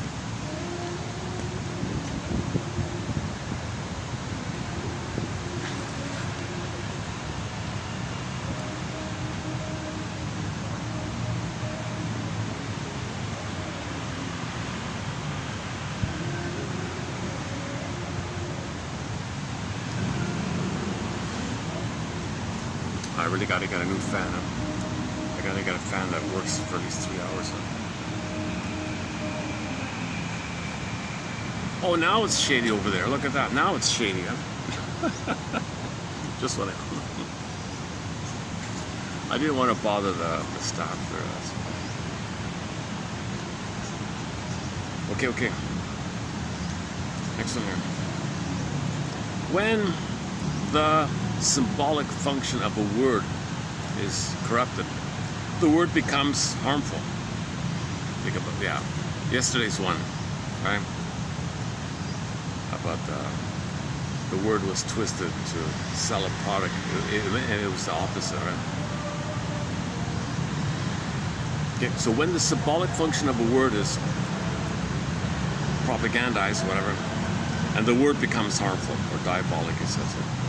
The living word has to be sought. The truth has to be sought beneath the words which have become distorted. Okay, likewise, think about obsessive thinking. It's similar or analogous to obsessive thinking. Obsessive thinking, for example, operates in the same rut. In only one dimension, linear thinking. So just as a propaganda word is misused, taken out of context to fool you, and you got to look for the truth underneath. Well, obsessive thinking is kind of like that. You're in this rut of literalism. Well, what's the truth? What's the implicit? What's the real? What's the implicit? See, the explicit was the mother said, "Baby, I love you. I'm a good mother. Mother knows best." The implicit was the opposite. So later in life, they only focus on explicit, literal. They don't want to know the implicit. So that's why they have a hard time with implicit, the real meaning, reading between the lines, okay, the inference, the inferred meaning. They can't do inference, like those kind of things. Even if he has a PhD, you give him a little reading passage. What's the inference? A, B, C, D. They can't do it. They're just guessing.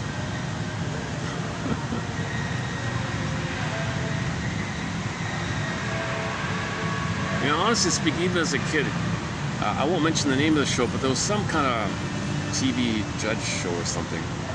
Oh my God. It's just all over the place.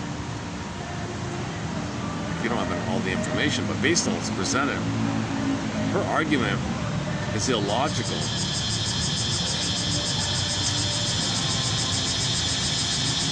So the decision, sometimes the decision is right, but the logic is wrong, because it's so fragmented. Sometimes the decision was wrong, but she gives the right reason, but doesn't fit the decision. She's just so fragmented. It's just that flip a coin with this person. I was just shaking my head after I couldn't watch that show. This is schizophrenic. And the poor people going to this thing. And the judge was an obsessive, bombastic, one of those characters. They think they're superior, and that's what they're selling. They're selling the grandiosity of this obsessive thinking, and they gotta sell this. Don't care about the truth, the inference. No, I gotta be seen in a narcissistic way.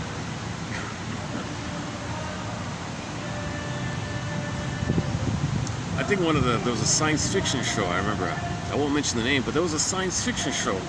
But the so-called captain was very bombastic and preachy about morality and all this. I know what morality is. She was way off. It was a fraud. It was very immoral, very cruel, actually. So obsessives, they're invested in the belief that they're superior, that they're right. They got an A. They got to get an A on the faulty, illogical, irrational, obscurism, foggy obscurism. They got to get an A on it, and they're bombastic about it. They're superior, moral superior, legally superior. They're bombastic like that. But in reality, you step back a minute. And his argument was, that's the kind of thinking that lets people climb to the top to plunder the planet. And people admire them. People wait in line to pay tickets to hear these people because they know how to plunder the planet. They know how to be cold, detached, schizoid psychopaths. They know how to destroy the planet because they're cold and calculate. Iago, calculate. Cold, detached, cold, calculate. And this is admired, this is advertised as seen as superior thinking, aristocratic thinking, blue blood, something called the blue blood thinking, 1% thinking or something. It's not superior. There's nothing genius or creative about it. Every traumatized kid's going to end up with obsessive thinking. He's not creative. He's not especially gifted or creative like that. Any child who obsesses is like that. Go to Mr. Adams' book called Obsessive Children. He gives you 49 case examples.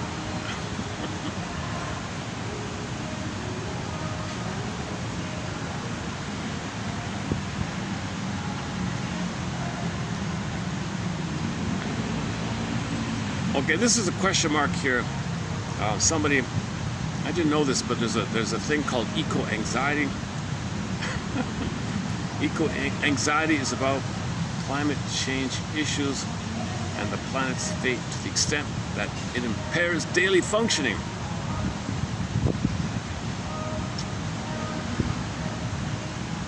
So there's a lot of fear about survival in that kind of area. Well, you might have obsessive thinking, along with stress, fear, difficulty sleeping, diminished appetite, problem concentrating, and it may develop to substance issues. But I include it because maybe there's a transference. Maybe you just disperse your personal obsessiveness and become more obsessive in more of an attempt to find survival with your mother, to find mother in the past, to find mother's love in the past. So you're just more manic, or it's triggered, or news reports bring it up to you that mother failed you. Yeah, okay, so news reports about the heating of the ocean, all that, fish dying and all that, etc., etc.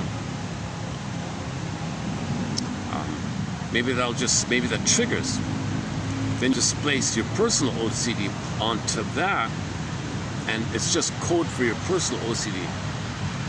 So you're more detached, you're more foggy about your own OCD because you feel hopeless to get mother's love. So you focus on the eco thing, as transference or displacement. That's why I include this as a question mark. Well, to be followed up on that one. Okay, the client thinks concretely and or exhibits obsessive thinking, both serving to contain the underlying tension and fear. All right. Defense against tension. Defense against anxiety. Obsessive. All right. What's anxiety? The old fear that mother failed you and you're going to perish. That comes to you through the body, called anxiety. Obsessive thinking. What do I do here? How do I handle this? How do I process this? How do I mourn this? How do I know this? I can't know it. I'm afraid to know it. But I want to know it. I need to know it. I got to know it. But I'm afraid to know it. So you want to know it so you can heal, but I'm afraid to know it because the pain, but I want to know, I need to know. So this back and forth, I need to know, I'm afraid to know, I need to know, I'm afraid to know. You're ruminating back and forth because every time you start to know, the pain comes up. I don't want the pain, ruminate, but the ruminating is the search for the truth, which brings the pain. Don't want the pain, ruminate, pain, ruminate, pain, ruminate. You're caught in this kind of dilemma.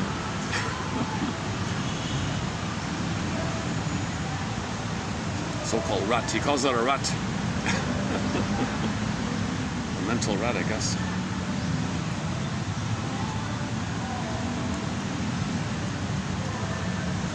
One guy thinks you can think of it as a kind of projection. Obsessive thinking is a kind of projection, he thinks. What's projection? The psychological process of placing at the door of another the responsibility for one's own inadequacies.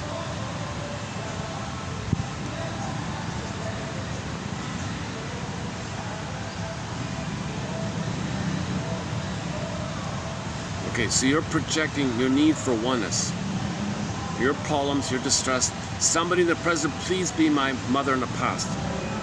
So you're projecting. And all this is obsessive, and this is a link between the projection of looking for mother in the past. You're obsessing to find mother in the past, but that person can't be mother in the past. But if they remind you of the mother in the past, woo, euphoria, limerence, spellbound, floating feeling. Wow, I found mother, floating. Doesn't work. Obsessed. Think about them day and night. It affects your work, maybe. Okay,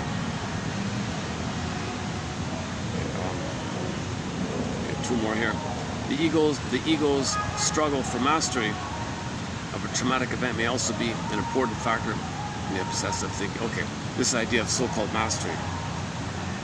So you're trying to master the trauma, process the trauma, understand the trauma, assimilate the trauma, quote-unquote, master the trauma, digest the trauma, mentalize the trauma, conceptualize, formulate, know the trauma, quote-unquote, mastering it, meaning understanding it, feel it. So it's gone through your system and you survive. Natural response, the body's going to shake it off kind of thing, mourn it, weep it. So you're trying to quote master it, deal with it, face it, confront it.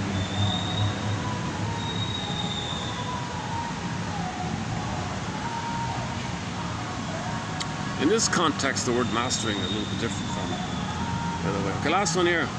Doubts and ruminations.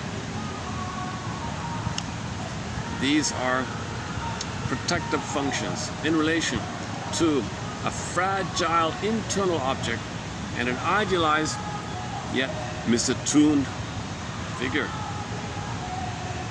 So the mother in the mind hurt you. She was misattuned, malattuned, but you idolize because you need.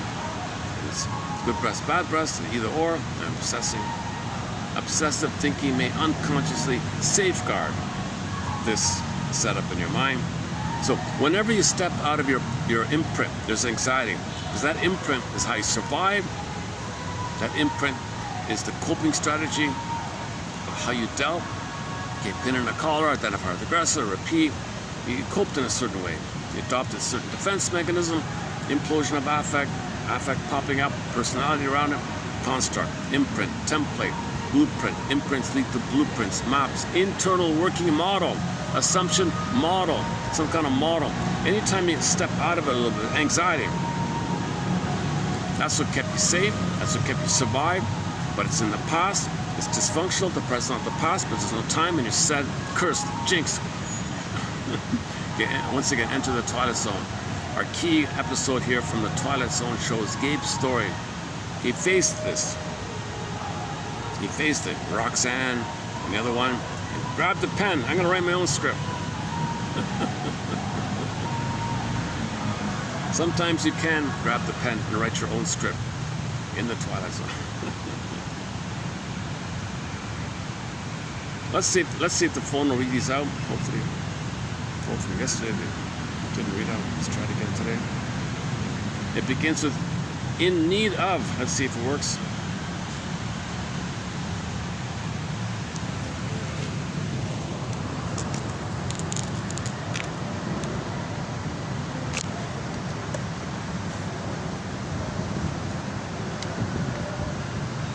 In need of early mentalizing and mirroring, she has thus created a substitute for maternal provision by developing a type of scanning and obsessive thinking that at times appeared disembodied from Risoma.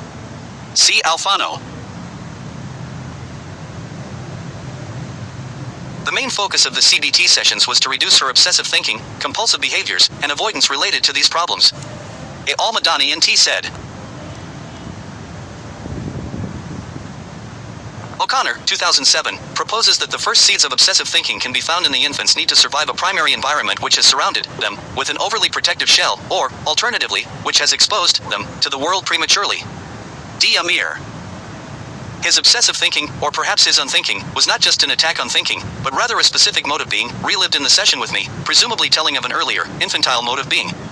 In addition to his obsessive thinking and self-reproach, Tom engages in many compulsive acts and rituals. A. Bergstein. Largely as a result of my consistently interpreting her reactions to me as transference displacements from earlier relations with her father and older brothers and suggesting reconstructions, we gradually understood her phobias and their attendant obsessive thinking largely in terms of her reactions to observations of her parents' bedroom activities. L. Boyer. His persecutory self-loathing and the attendant obsessive thinking about how to correct his felt deficiencies are the expression of his apparently merciless grilling as a child by his father. R. Carrere. The ultimate victory over an eating disorder would be to free oneself from compulsive patterns and obsessive thinking. J. Coyone. He feels confused and lost in obsessive thinking and feeling. This behavior, it is hypothesized, resulted from a series of traumatic experiences with his mother and father. J. Choder Goldman. Obsessive thinking and compulsive ritualistic undoing behavior is likewise characteristic of the prophets. S. Cohen. Lizzie's separation anxiety, obsessive thinking, and magical operations can be understood as extreme defensive maneuvers in the service of preserving the tie to the parents in reality on whom she felt so desperately dependent. Edal. Obsessive thinking of other things and compulsive involvement in activities may later lead to emotional bankruptcy, to depression, to what Erickson called despair and disgust. S. Dury. He managed to sustain his therapy in the early stages, only because he incorporated it into his obsessive thinking about keeping to the same routes and routines. J. Edwards. Ruminatory obsessive thinking finds a home in the left hemisphere. Clear goals, bereft of mystery, are what it seeks. G. Gargiulo. Romantic love's characteristics include focused attention, strong motivation, goal-oriented behaviors, heightened energy, sleeplessness, loss of appetite, feelings of euphoria, obsessive thinking about the beloved, and heightened attraction during adversity in the relationship. R. Glick. Anxiety, obsessive thinking, and preoccupation with somatic symptoms frequently function as masochistic defenses against anticipated injury. M. Glucksmann. The obsessive thinking often seen in individuals with dismissive attachment styles, which is characterized by diminished effectivity. J. Greenenberger. The capacity to symbolize the inchoate knowledge that at first may only exist in the visceral form of body tensions and mental pressures, compelling obsessive thinking, is often only arrived at through a mourning process. S. Kavoler Adler. Obsessive thinking. Screens erected as defenses against correct understanding. T. Klein. Obsessive thinking and rituals that had the aim of avoiding the risk of losing cherished persons in her life. P. Marion. Obsessive thinking and compulsive behavior, both of which were the symptomatic expression of the meaning of experiences organized unconsciously by archaic narcissistic fantasies. M. Miliora and R. Ullman. Obsessive thinking. The attempt to find a bodily self, which seems to be lost. M. Perletti. When the symbolic function of a word is perverted, the word becomes diabolic. The living word has to be sought beneath the words which have become distorted in the sick life situation. A Sayarala obsessive thinking, for example, operates in the same rut, in only one dimension, as linear thinking. E. Patterson. Eco-anxiety is anxiety about climate change issues and the planet's fate to the extent that it impairs daily functioning. Common symptoms: stress, fear, anger, difficulty sleeping, diminished appetite, problem concentrating, and obsessive thinking. Many develop substance dependencies. S. Raz. The patient thinks concretely and/or exhibits obsessive thinking, both serving to contain the underlying current of tension. R. Rothman. When we deny or let go, without investigating the meaning of our experience, the unconscious ways that we conceive of and relate to ourselves and others can remain hidden. J. Rubin.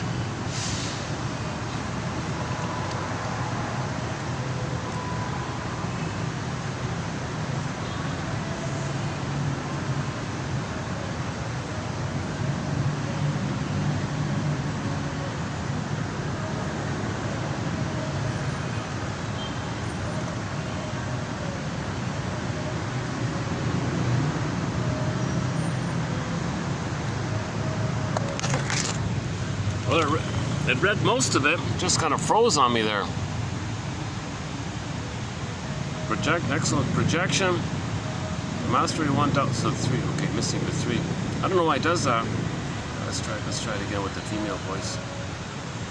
I want to see if I can get this in a 3-minute short. Let me speed it up a bit. In need of early mentalizing and mirroring, she has thus created a substitute for maternal provision by developing a type of scanning and obsessive thinking that at times appeared disembodied from her soma. See Alfano.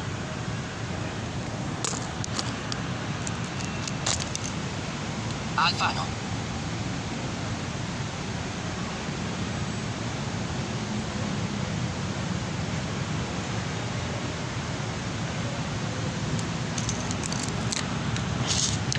They got a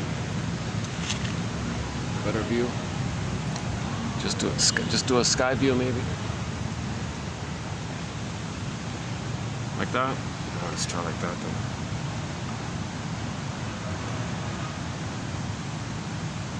Which has exposed them to the world prematurely. Oh, hang on.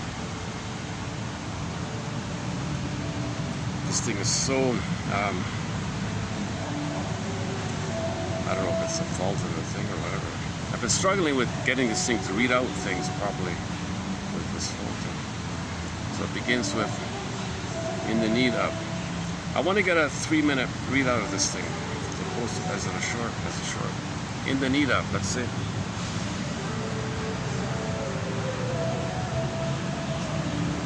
In need of early mentalizing and mirroring, she has thus created a substitute for maternal provision by developing a type of scanning and obsessive thinking that at times appeared disembodied from her soma. See Alfano.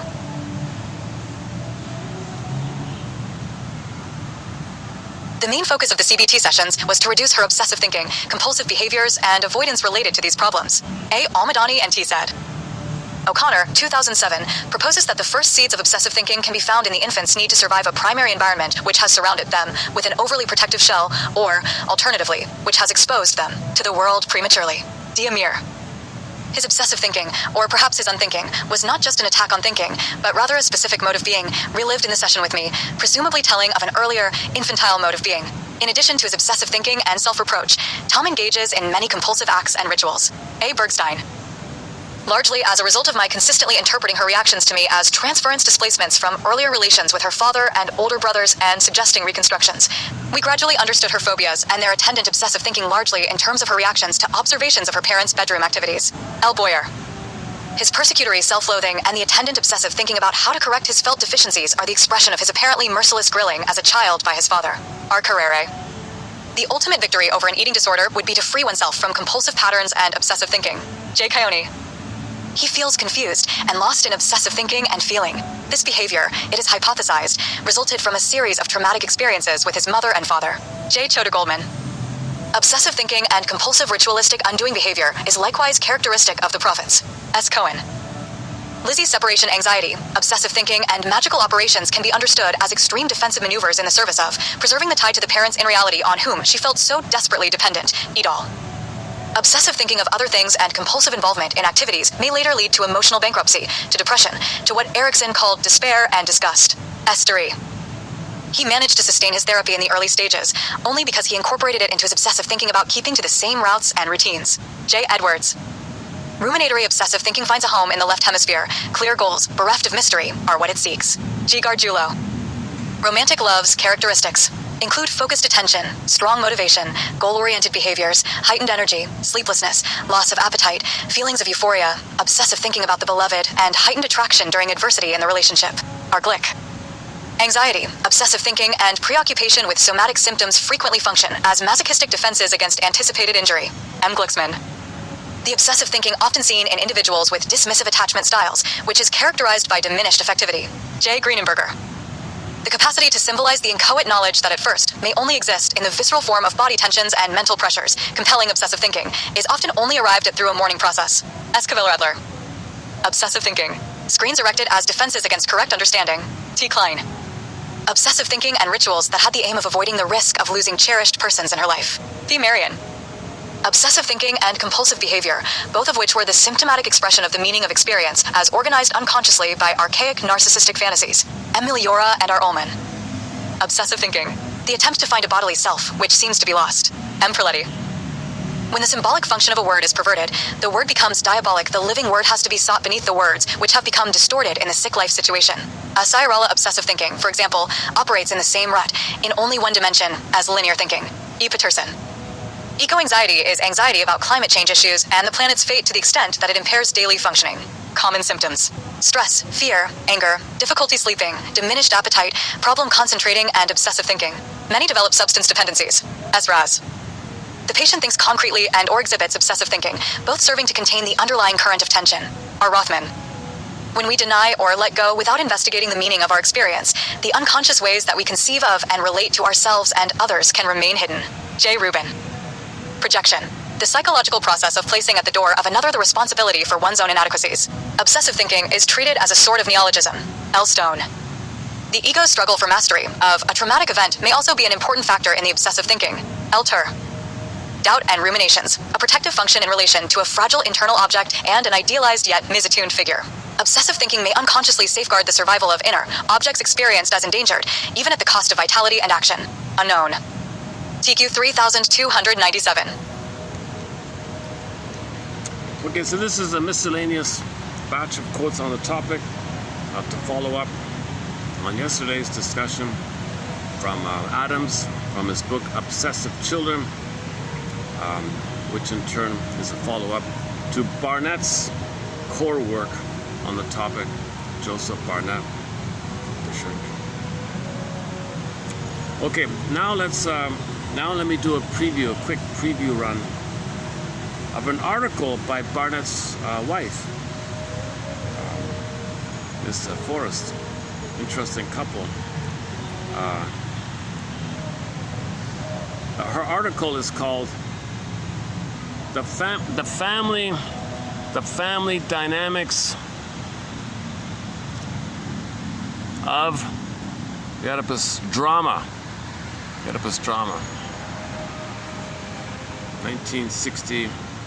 1967. She presented this paper at a conference at the never heard of this, the Ortho Psychiatric Association, 1967.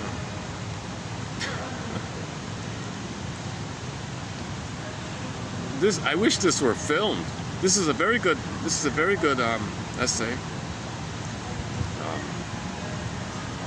So I just plucked out some of the key highlights of it and I spread it out over 3 pages. That's 1,400 characters. So, okay, the opening paragraph is key here. This paper presents and explores the thesis that the Oedipus myth is a familial drama, a family drama in which the negation of parenthood culminates in the tragic destruction of all of its members. The specific intrafamilial dynamics that shape the character of Oedipus are the collusive, couples in collusion, the parents are in a collusion, are the collusive interactions of the family members to avoid triadic experience. The parents are not satisfied with the dyadic. The mother and the baby was problematic. It's a dyadic issue. He's got a trauma with the dyadic. She's got a trauma with the dyadic. They get married and they're both in this dyadic mesh. A kid comes on the scene. It's supposed to be a 3 there. He doesn't know. He doesn't understand it. She doesn't understand it. He doesn't want the kid. She goes along with it. Right? There's a collusion. Poor kid feels emotionally exiled. So in the story, the metaphor for inner, he's sent away, right? And the mother did the thing. He said it, the mother sent him away. So the metaphor means emotional isolation, emotional exile, emotional exile. So when the baby's not loved by the parents, there'll be an emotional exiling. So Oedipus is sent to the woods or whatever, in the hills or whatever.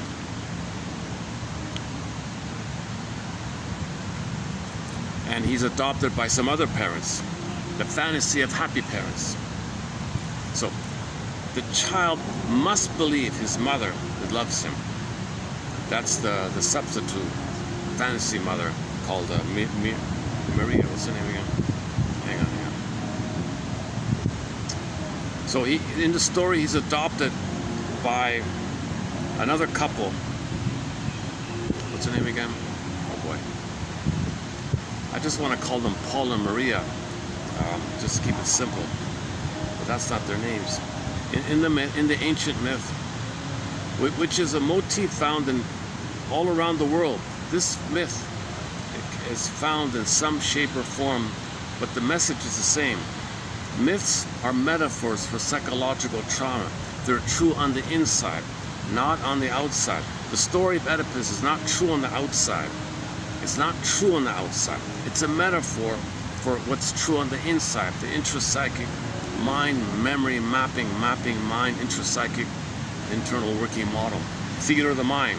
The theater of the mind's invisible. We create a story as a reflection, as above, so below. It's like a dream. Think of it like a dream. It's from the inside.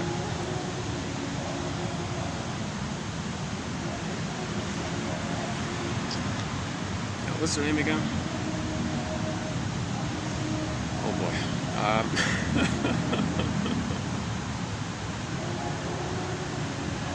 Okay, let me just go to the, okay, let's just.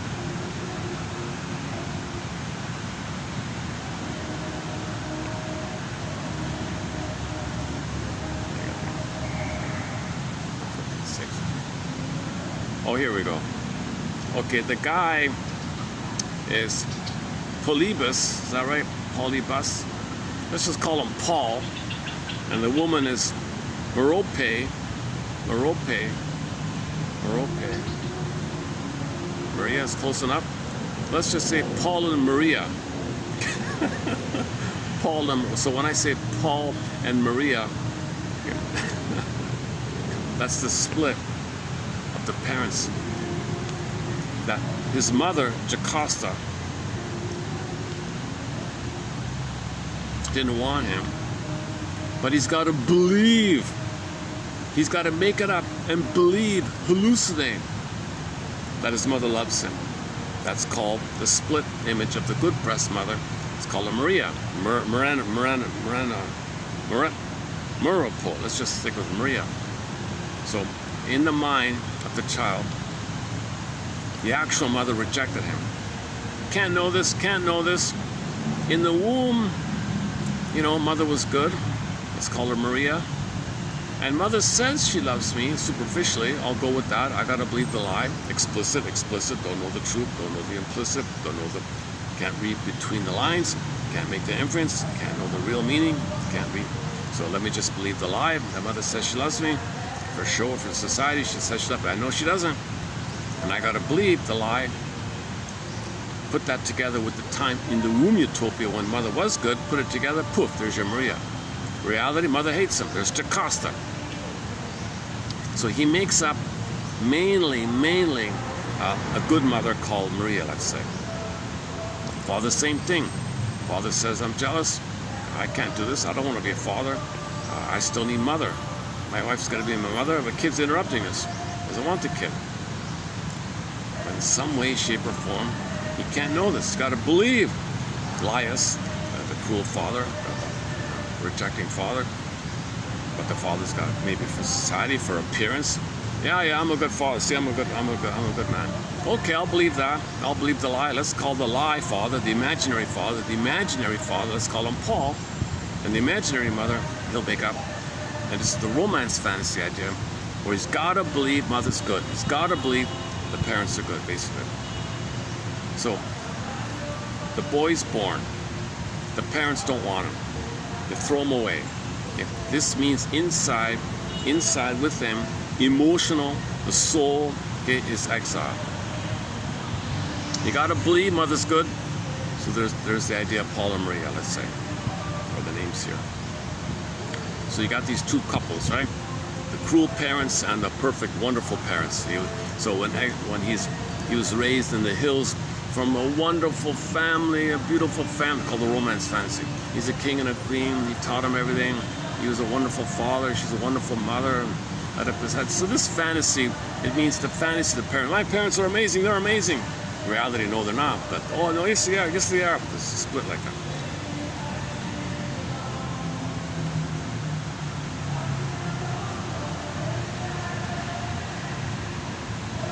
Okay, let's let the author do the talking. Hold a sec. Now this is a lengthy article, so once again I'm only going to do the highlights here. Okay, so let's begin. You ready? Part 2. Now let's begin part 2 of this video, which is a preview of Miss Forrest's essay. Before I forget, should I dig up her photo? An artist drew a photo of her. Let me dig it up here. Two paintings. So, and there's an artist who specialized in promoting women's rights, quote-unquote feminists or something. So she found interesting women and would draw their paintings. And one of the women was this Miss Forrest woman, the author of the article here. So let's let me go to images here. Images. It's called Tess in Blue or something. Her first name, right? Tess. Oh, hang on. Just do her name. Hang on a second.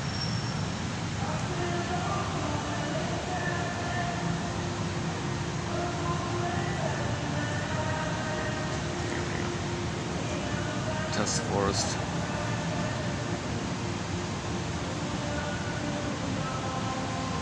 What's it called again? Tess and Blue or something. Wearing a blue dress. Hang on a second. It's funny because she a little bit looks like the artist. So the artist must have related to her somehow. Or maybe the artist was a client of hers or something. We don't know.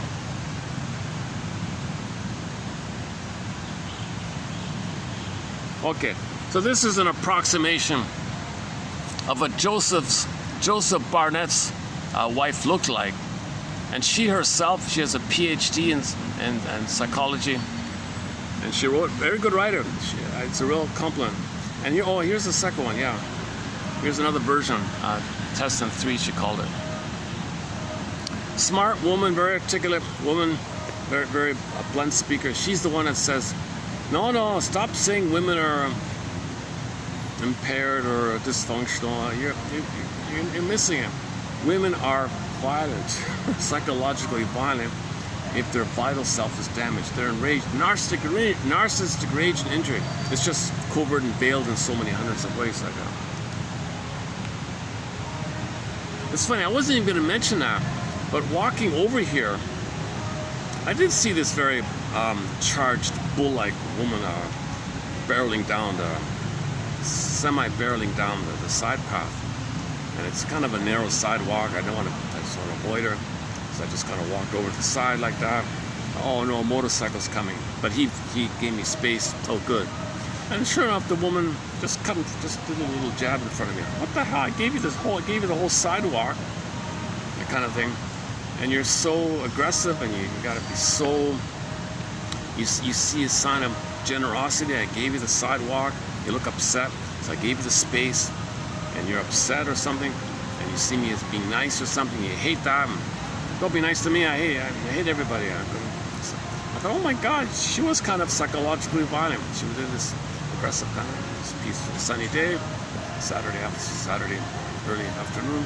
What the hell? And my first thought was what I just read, what she said. Miss women are not that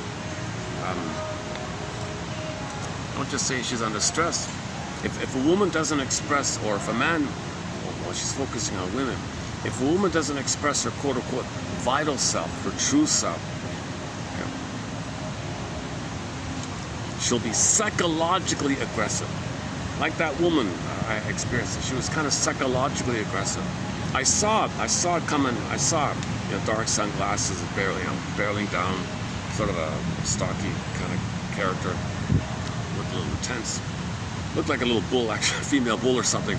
Oh boy, let me step aside here. And so I gave her the whole sidewalk, and there was no reason for it. She could have just went straight, but she did this little jag toward me like that. I had to look away. What the fuck? Jesus Christ. And my first thought was what I just read. If she's not expressing her true self, she's aggressive. She's psychologically violent. She's aggressive. She's really aggressive.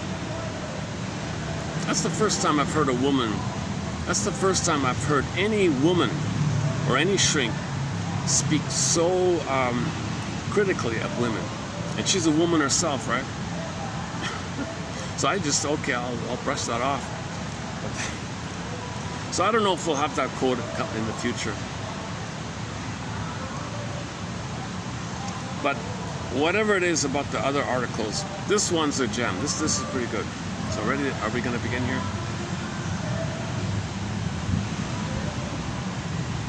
The Oedipus myth is a familial drama in which the negation of parenthood culminates in the tragic destruction of all of its members.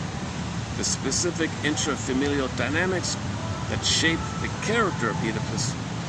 So again, Oedipus is the son. Okay, we're not going to talk about Electra, his sister. Oedipus's mother is Jocasta. Jocasta's Jocasta's husband is Laius. Laius is the father who doesn't want a son. So the Laius complex means any man who rejects the son, I don't want the son, I can't do triadic, I can't be a father, I don't want to be a parent, I don't want to take responsibility, I don't want to be a father, I can't do parenthood, get out of here, son, I don't want you, kind of thing. Okay, he has the Laius complex, named after this story. Named after this story. Why? Because Laius is fixated with his mother, and he's obsessive, he didn't get mother. Marries a woman and tries to parentify the woman to mother him. She goes along with it because she can control him, infantilize him, dominate him, and Laius is dominated by Jocasta. In his regular life, he's a tyrant kind of character, all the anger involved. Jocasta is colluding with this. She also doesn't want to be a mother. She's expressing her rage at her mother by imitating her and by treating him the way she had been treated. So they're both ensnared in the tar pit of a negative fusion, of both obsessively seeking conflict all the time, competing all the time. This issue of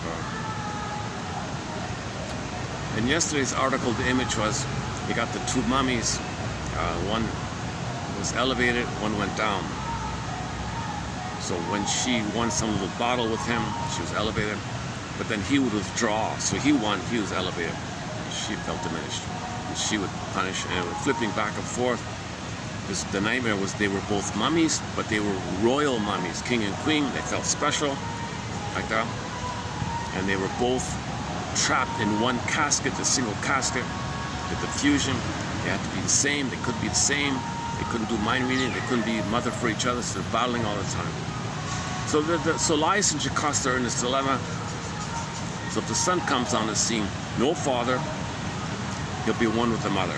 Psychologically married to the mother, so the marriage of the Jocasta and Oedipus just means the son could never leave the mother psychologically, because the less mother's there or the less mother rejects him, the more he's married to her. The more the boy is married to his mother psychologically, psychological incest, emotional incest, lack of boundaries, because he needs love to leave her. It starts off merged, it starts off symbiotic, Only love can set him free, but he's hurt, he's more tied, more ensnared.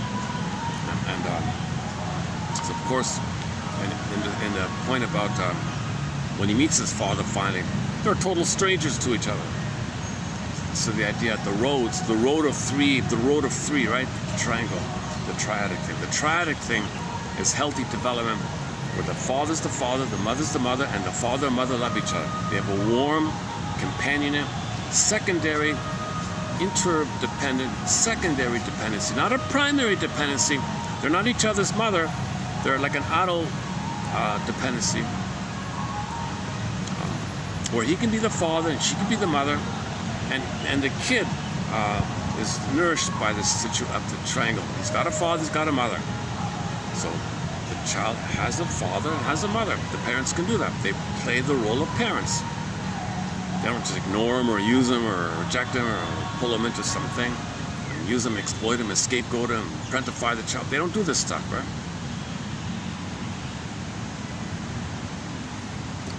So in the story, when a boy tries to grow up, you know, my father, I have no clue who you are. You never related with me. I didn't get one crumb of goodwill from your side. You wished I was gone the whole time. So in the myth, when they met at the famous road scene, they were total strangers.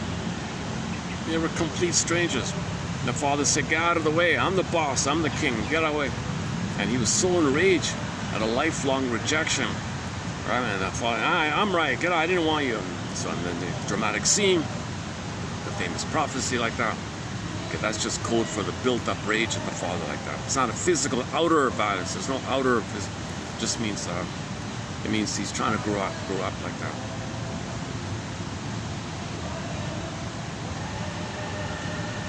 And the prophecy was that he'd be married to mom, right? And the father he'd be so enraged at the father. That's the two prophecies, right? Idea. The Oedipus myth is a metaphor for a family drama in which the negation of parenthood culminates in the tragic destruction of all members. And all these gloomy scenes represents emotional gloominess, depression, and all that. Okay. The specific intra-familial dynamics that shape the character of Oedipus. You know what I'm thinking? Yesterday I did 3 pages of quotes in a choppy, tired mode.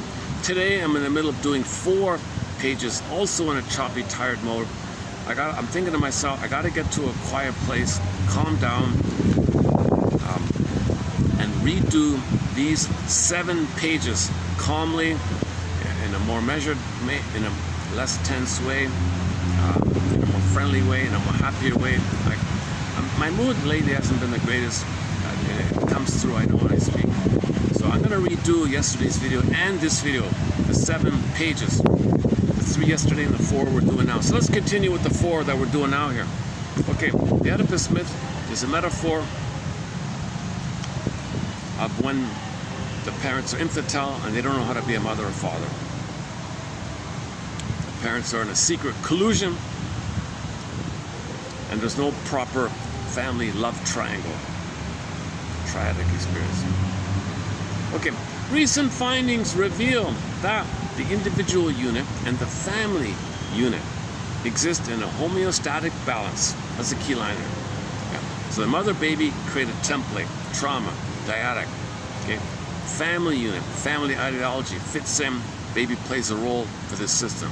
They can't grow up, stuck in this template of the two into the family system, which entrenches the imprint, the trauma with the mother. It fits in with the family system, the family triangle issue. So if the boy's rejected, well, the parents in the collusion can reject the kid together. So mother rejects him, then the parents reject him. Stuff like that. And that's why at high school, Barnett says, man, oh man, you got to give all teenagers critical thinking skills. Give them the comic psychoanalysis. Give them 1001 Windmills to the mind. Come on, 20,000 great quotes. Give them a chance to have some theories, some ideas to break free from this imprint. to have his creative self, so that his experience can enrich him.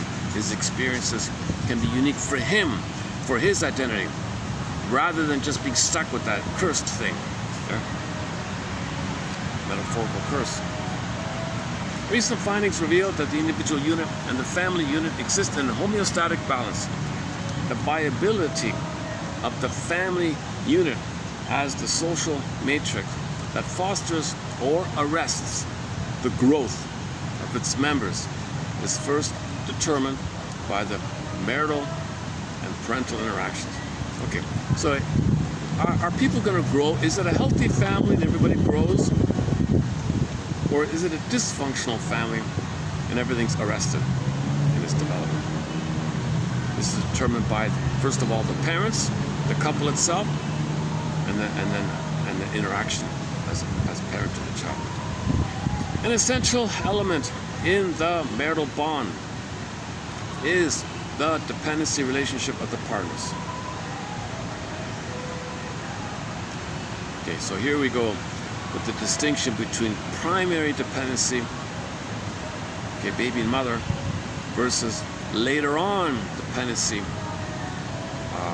called mutuality or interdependency, where you have an identity and you help each other blossom and grow, and you're dependent on that to develop, but it's not like an existential issue.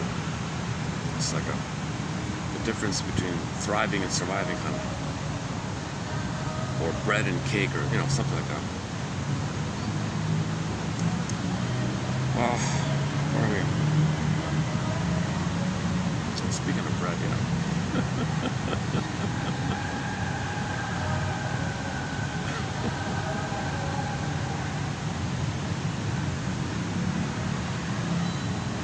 I'm starting to really like this spot here.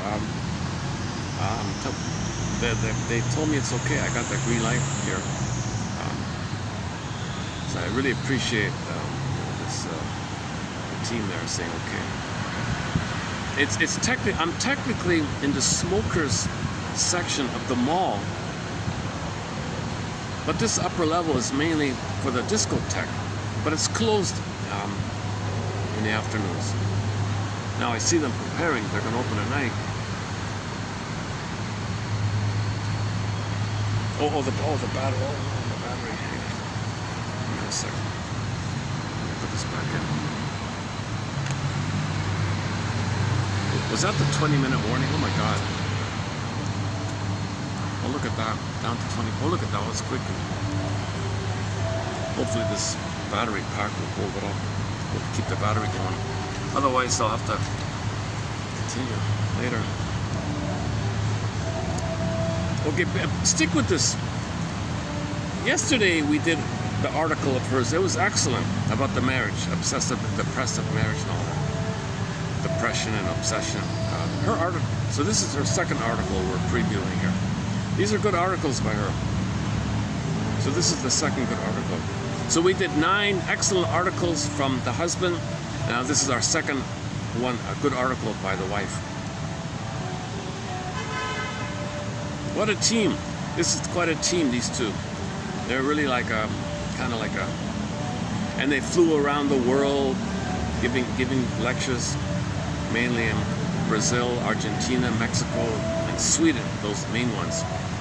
So they were, shrinks around the world were flying them in. We'll fly you in, we'll send you a ticket, come over, please.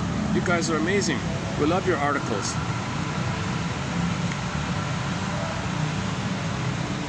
Like this one here should be basic.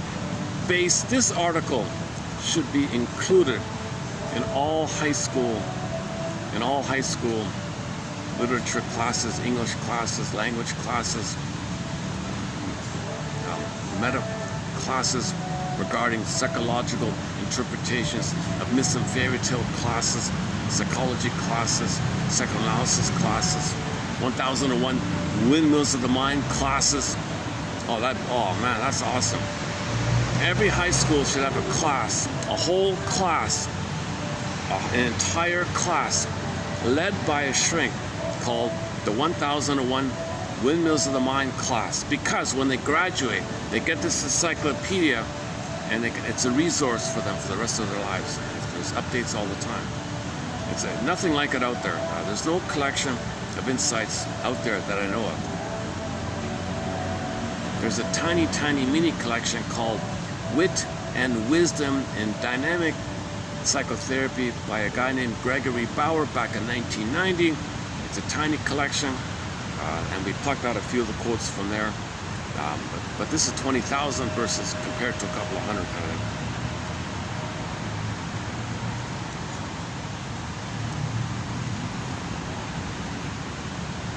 Actually, I was kind of inspired by that Bauer book to do 1001 Windmills of the Mind, because I like this book. Although there were only a handful of excellent quotes in there, I found it because I was reading Masterson, and he quotes Masterson in there.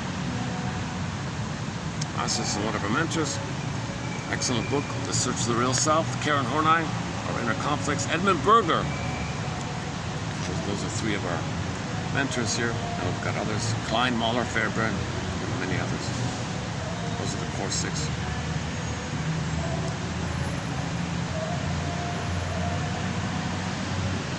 Okay, the need for a primary dependency relationship, which involves symbiotic attachment to the mother figure for the purpose of survival, should by young adulthood be discouraged or minimized or something, or processed. You know, it's funny, those obsessional quotes, not one of them mention any link to symbiosis. You see, so she's a little more spot on with this.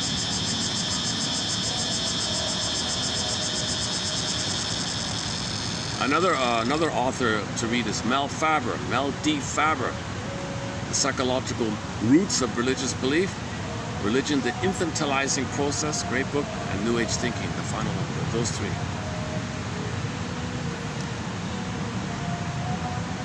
In fact, it is the task of marriage to more fully develop a secondary dependency relationship, that is, one of separate, different, and equal identities. So marriage, you want to move towards mutuality, okay, secondary dependency, growth in your identity, growth in your interests, and called Freudian. I have happiness in your growth and expression. I'm not competing with you. I don't want to one-up you, and you one-up me, and you down, up and down, this one-up, one-down stuff. That's the primary stuff. Okay, so she's not too clear on this part, but anyway, let's keep going.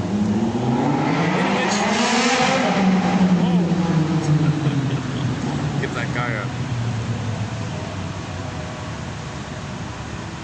See, maybe he's feeling tension. Look at me, I want attention. Narcissistic. Look at me, I'm angry. So that guy doing that probably feels angry.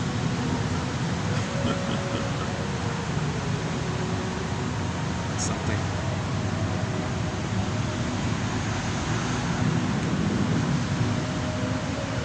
Okay, reciprocal interchange of emotional and social experiences that furthers the self-realization and fulfillment of each. That's a healthy marriage. You're happy to see, each are happy to see them blossom and grow and express their interests. Wouldn't that be great? They both feel that's a natural marriage. That's a normal, natural marriage. He says, I love it that you're discovering this and you enjoy this, and this is your vitality, this is awesome. And she says the same thing for him. Can I help like that? What do you need? There's no jealousy or envy at each other's happiness. In fact, it's the opposite. They take joy in each other's joy, called Freude versus Schadenfreude. No, Freude. Marriages, a sign of a healthy marriage is Freude. Joy in his joy. Joy or in her joy in each other's joy. Versus Schadenfreude, joy in each other's suffering. That's the primary problem. Oedipus and the Oedipus lies, what this whole story is about. How do we transition from Schadenfreude to Freudenfreude? This transition. Oedipus story says too many people are stuck with the Schadenfreude stuff. healing, the therapy journey, is to engage in the mourning process. Mourning. That's the only way out of the obsessiveness, is mourning. Then you have vitality back. That's called the rebirth motif, virgin birth motif, born again motif. Feel like a new person. Oh, I'm being who I'm meant to be. This is great. Now you're in the present. Resume development. You lift the anchor on your rest of development. Grab the pen, write your own script. Unpick the threads of traumatic script. Use those threads to weave a new script. In the first half of life, your script makes you dysfunctional. In the second half, see what you can do with that script. Identifier. Memory, reconsolidation theory. Okay, mourn the loss consciously, that all the loss of not using your gifts. You don't want the dysfunction, but understand that your inner child wants the dysfunction. So say thank you and have some gratitude to yourself for surviving this, and give some validation and credit to your inner child. Validate that your child did this. So a real gratitude for this. At the same time, you are getting older, and see, there's the morning plus the 2 seconds. So Paul Ecker for more on that one, and so on. All right. And then the shadow. Okay, then we got to do the Shadow Day story from Twilight Zone. Okay, the healing journey in seven steps, named after the days of the week. Someday, moan day, doomsday, wound day, thorn day, free day, shadow day. It takes 20 hours to run through that. You got to resolve either or, get it to both and give up the someday fantasy. Some days a cookie with mother's love in the past. Someday shaming others, meaning you're going to master having been shamed. Nonsense. Express your anger to mother by telling the world what she did to you, by imitating her. Nonsense. No cookie, cigarette, oral fixations, mother's love in the past. Nonsense. Okay, unconscious guilt. You're not bad or unworthy. You've thought that to get along. Update this thing. You got to find the both and family systems theory. Free association, dream interpretation, the work of Ann Teachworth. Now we're adding the work of Barnett.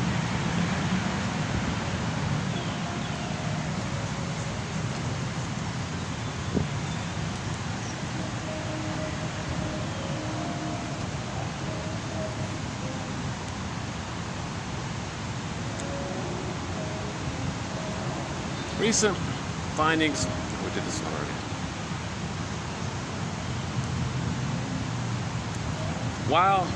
While in fact both dependency needs operate in all individuals, the proportions differ in accordance with the degree of maturity achieved.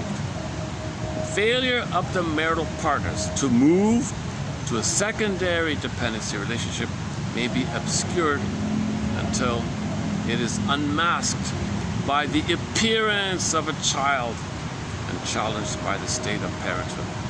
So maybe they don't know it when they're married.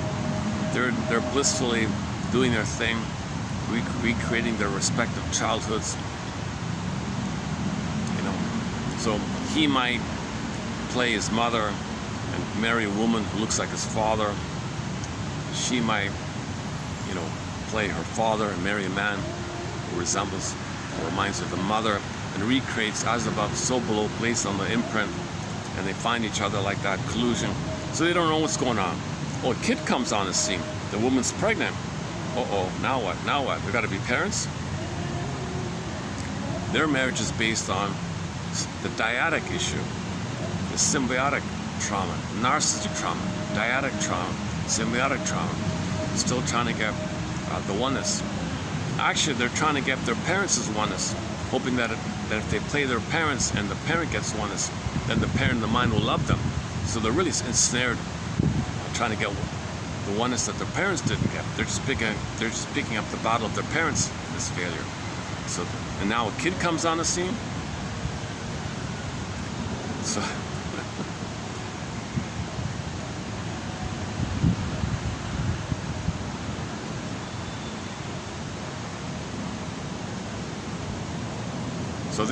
So this marriage will be unmasked by the appearance of a child and challenged by the state of parenthood. The marital relationship preceding parenthood is sufficiently fluid to mold itself to whatever needs the parents have of each other.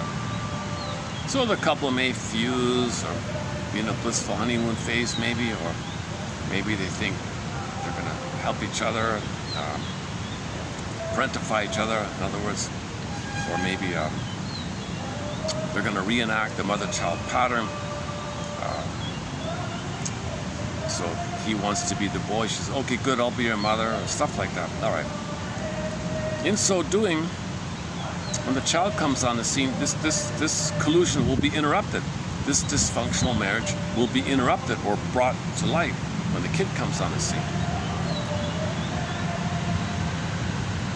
Whatever the manifest pattern, a primary dependency, symbiotic relationship may be the essential element of the marital partnership that maintains its equilibrium.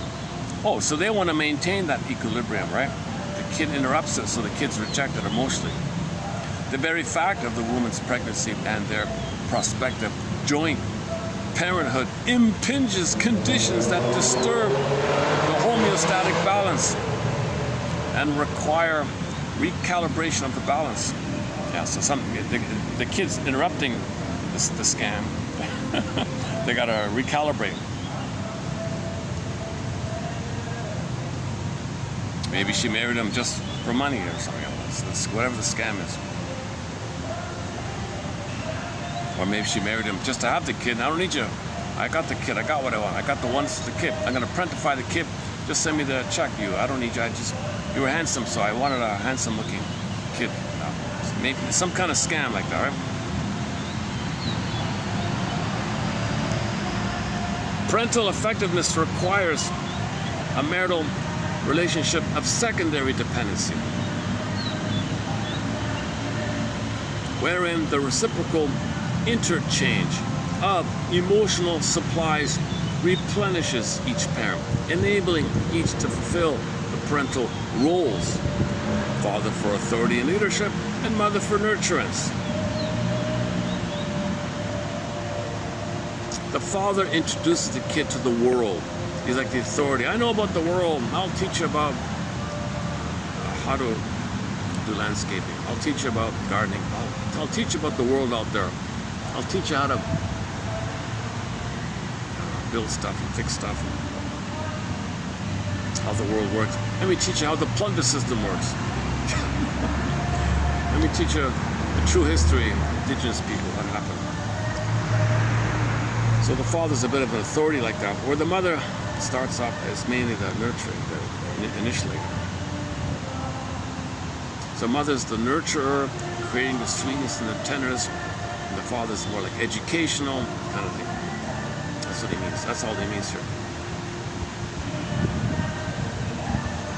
And this meets the needs of the child.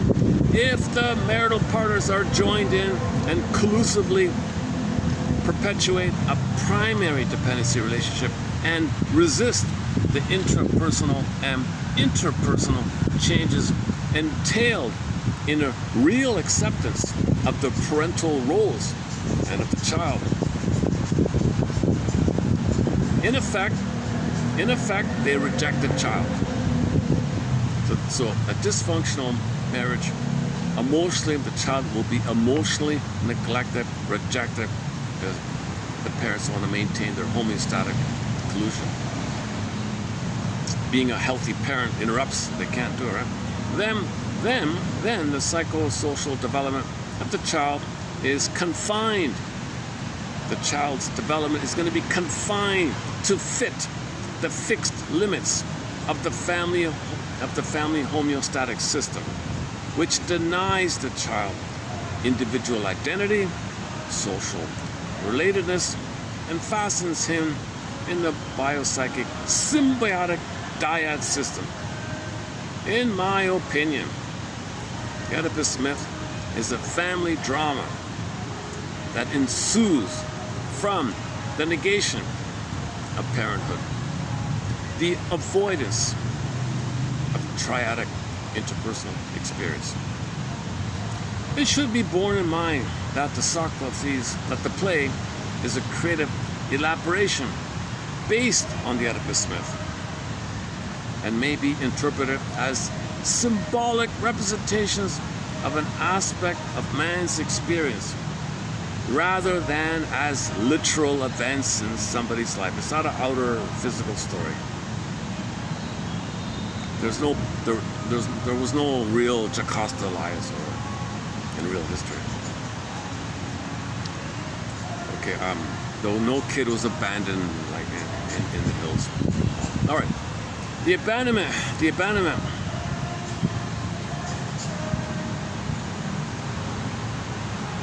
Yeah, stay tuned for the end about why Oedipus is named Oedipus, what that word means. So hang in there for that. Okay, we're just starting in, so there, hang in there. The abandonment of the infant Oedipus may be interpreted as an emotional abandonment, not a literal one. So this is all within the condo, an emotional abandonment. The original parents, the parents, Laius and Jocasta, and the adoptive one, Polybus and Merope, or Paul and Mary, let's say, may represent fantasies of good and bad parents. The prophecies of the oracles to both Laius and Oedipus may be regarded as representations of their own unconscious feelings, rather than as an inevitable fate ordained by the gods. Unconscious feelings.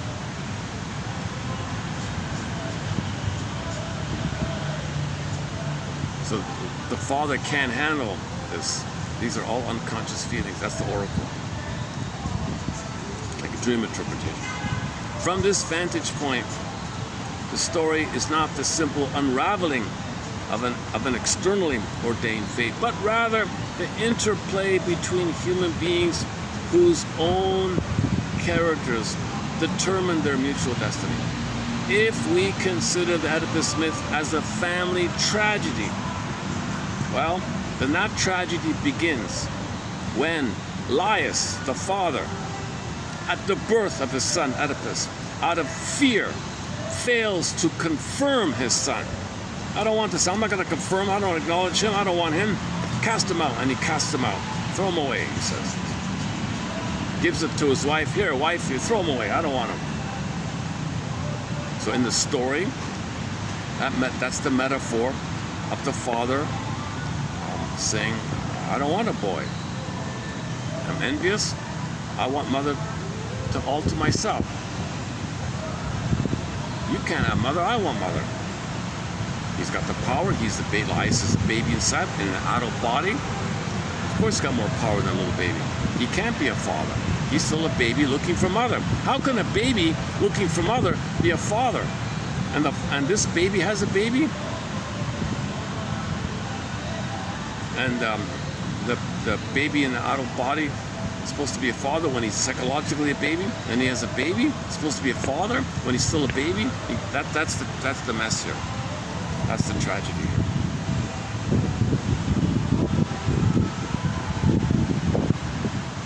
The father who accepts his parental role marks his son with confirmation at birth. So the father says, I welcome. I'm glad you're here. Welcome to the world, little boy. Nice to see you. Cool. We're going to play catch. I'm going to teach you how to play catch. I'm going to teach you everything I know. Boy, I'm going to teach you stuff. Man, oh man, I love sharing what I know, and you're going to learn everything that I know, whatever it is. And most importantly, I want to teach you how you can learn more than what I want you to outdo me. I want you to learn more than me. You know, I want to show you the library, get you a library card, teach you how to read, and sit with you so you feel okay. Teach you karate if necessary. I don't know.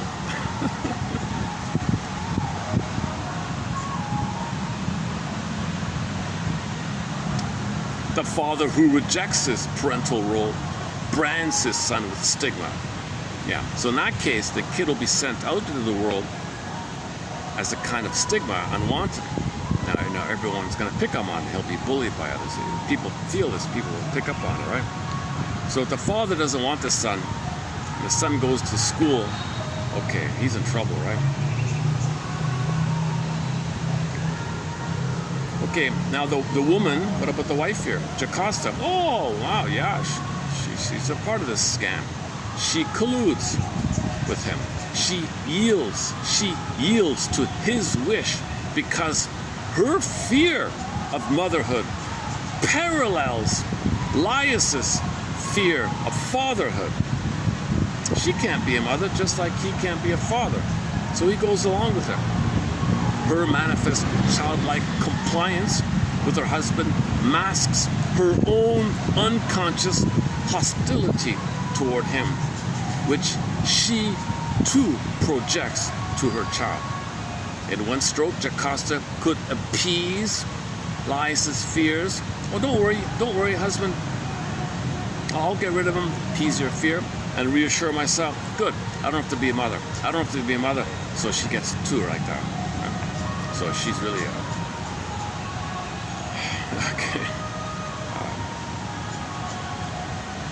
psychologically aggressive, let's say. Or she would say psychologically violent. I don't like that word, but anyways. That the parents take no precautions to see that the decision is actually carried out suggests this is all symbolic. So this vagueness of exiling the son, gives the baby to the shepherd, get rid of him, all right, here you go. So it's a little vague like that. So that just means the vagueness of it all just refers to the symbolism. Okay, that's part one. Let's go to space. This is spread out. This is the first quote I have that's spread out over 3 TQs. I'm doing it on purpose because it's such an important topic, this Oedipus story. Okay, continued from 3394. Let's continue here in 95. The numbers might change, but for the time being. Okay, together, Laius and Jocasta, together, they emotionally isolate the child and go back to their little game between the two of them, where they parentify each other. He's the little boy, and in the world he's a tyrant. He's a little boy, and she's the mother. I mean, she hurts as a defense against motherhood. She goes along with the game that her husband is a little baby, something like that. Leaving the poor baby Oedipus in the emotional exile, symbolized by the desert mountain. So dumped on the mountain, right? A barren mountain somewhere. Jocasta and Laius join to restore the marital equilibrium disturbed by the crisis that they're supposed to be parents. So they emotionally reject the kid. They both collude and agree to scapegoat the kid so they can continue with their reversion. Or sick, I think. Couples in collusion. Jörg Willi calls it couples in collusion. So Laius and Jocasta are in collusion. They're in a collusion to reject the son. Because the collusion is they're in a folie droit amongst themselves, and they're addicted to each other, and they're addicted to the pain, and they can't live with each other, and they can't live with each other without each other, kind of.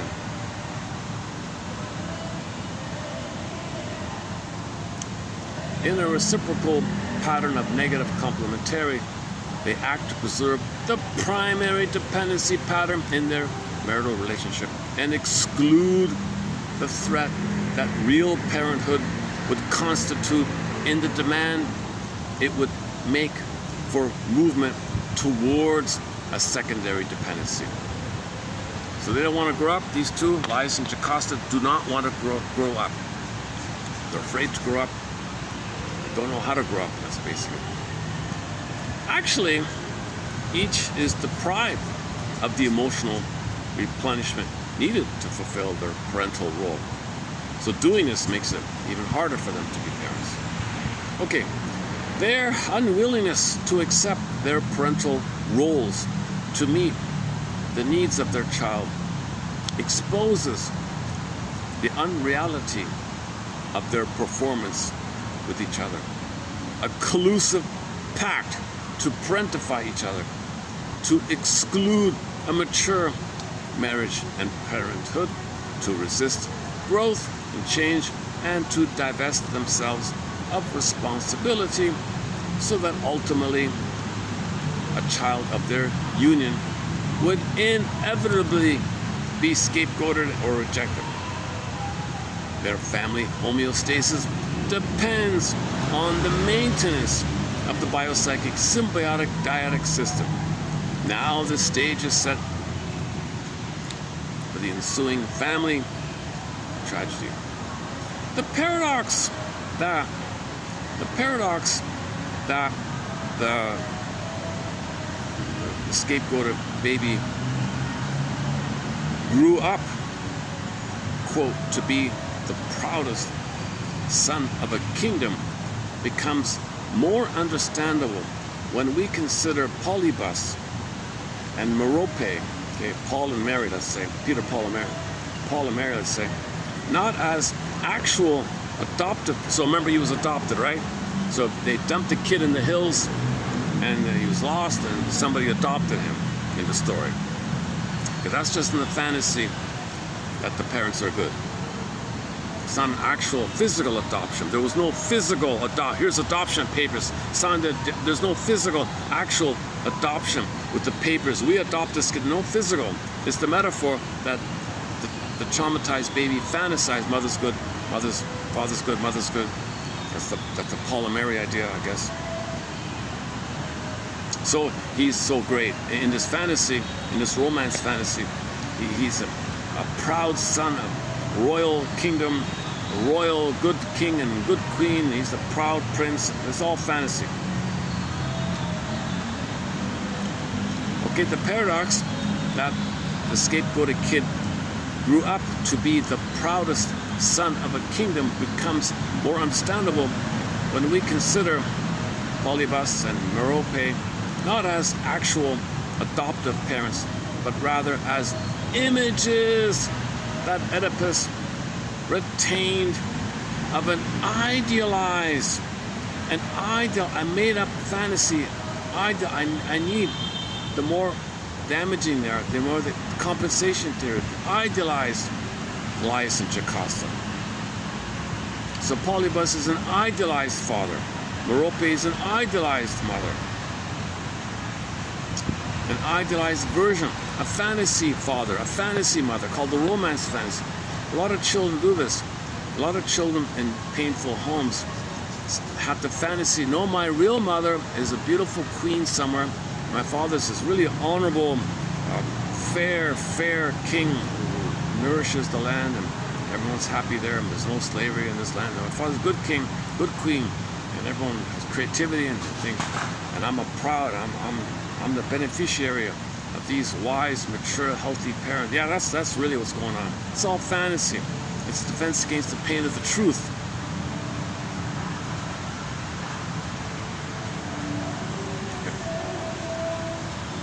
Posing as ideal parents, Jocasta and Laius may, with equanimity, emotionally abandon and cripple their son in the guise of loving and protecting him. So this is a common thing. A lot of parents will say out of their narcissism, we're the best parent, our mother knows best, father knows, we're good parents, narcissism. So that's all a cloak, it's a guise. In his turn, Oedipus clings to the very same fantasy of the lie in order to survive. Collectively, therefore, the family authors a fictional identity that conceals the real nature of their relationships and their true experiences with each other. Laius's prophecy expresses his fears of paternity, while Oedipus's prophecy reflect the effect of parental rejection. The effect of parental rejection is that he'll be married to mom. He'll marry his mother in the story.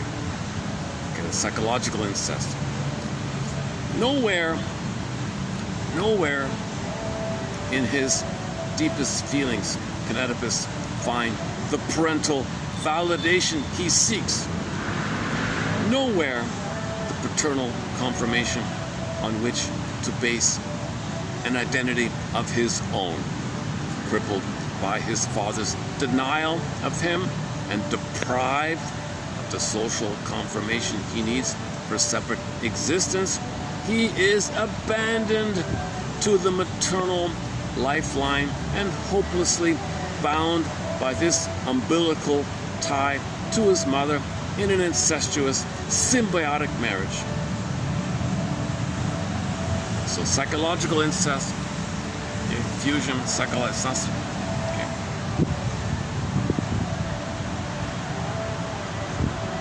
So the outer story is just code for this inner thing. It's not literal outside. There's no physical marriage between the mother and the boy. Like there's nothing like that. There's no actual thing in reality where a woman married the boy and the boy didn't know it's his mother and stuff like that. There's no thing like that. It's just code for approximation for like a Picasso painting of what's going on the inside. Myths are Picasso paintings of what's going on the inside. Myths and fairy tales are Picasso paintings of what's going on in the psyche, in the dream world. Oedipus makes no attempt to establish a relationship with his father that would involve the family in a triadic pattern. Get into Robert Bly. Robert Bly says, all right, all you guys, I know you're not going to like this. I know your father didn't want you, but damn it, make the effort. Connect with him. Even if it's on his deathbed. Get over there and damn it, get him to talk to you. Connect with him. Find some way to get the truth out of him. Connect with your father. Find a way to fight with him if you have to. Get a connection with your father somehow, right? You got to get out of the mother thing. And fathers hate it. They hate it. They hate it. The son has to find some kind of, come on, throw the ball. He won't do it. Throw the frisbee. He won't do it. Let's say the father speaks another language. Can you tell me how to say hello in your first language? Get out of here. I want nothing to do with you. Go away. So Robert Bly says that the son has to make more of an effort to find some way to get along with the father. Maybe have some empathy for him. Look, you're wounded. You're a really wounded man, and you can't be a parent. I don't get it, but I think I can kind of get it. I needed a father, but I'm starting to see it's really terrifying for you to be a father. I can't be a father. You're right, I can't be a father. How'd you know that?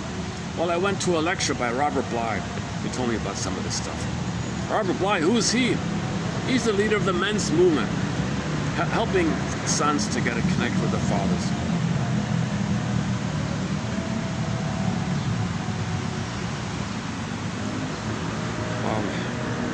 Oedipus makes no attempt to establish a relationship with his father that would involve the family in a triadic pattern. Okay, the common thing is the son phones home. Maybe the father answers, oh, hey, that's me. Oh, just a minute. Oh, honey, it's him. No, wait a minute. I want to talk to you. No, I'm busy. You talk to her. Talk to your mother.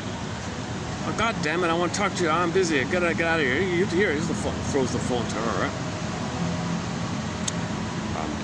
Or if he tries to talk to the father, the mother cuts him off. Like blocks, like physically blocked. You can't talk to him. Leave him alone. Leave him alone. He's busy. He'll hurt you. He's dangerous. He's a bad one. You trust me. I'm your everything. So she's projecting. You're my everything. I'm your everything. No, you're my everything. I'm your everything. The mothers block the triadic. They cannot do the triadic because she'd be abandoned and be alone if the son and the father connected. Where is she now? She's in the abyss. She feels psychologically separation anxiety, the abyss idea. So she can't do it. She's terrified of the son connecting with the father. The mother will make a lot of efforts to block the healthy connecting, the healthy relating with the father.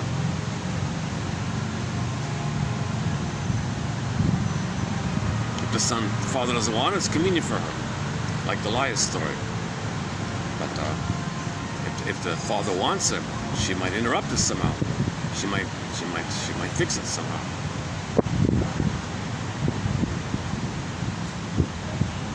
So this is the drama we're talking about, the Oedipus myth, this kind of family drama, this resistance to the triadic pattern. To admit the truth would acknowledge that his parents' symbiotic relationship excluded him. So let's say the father does try to connect with the father.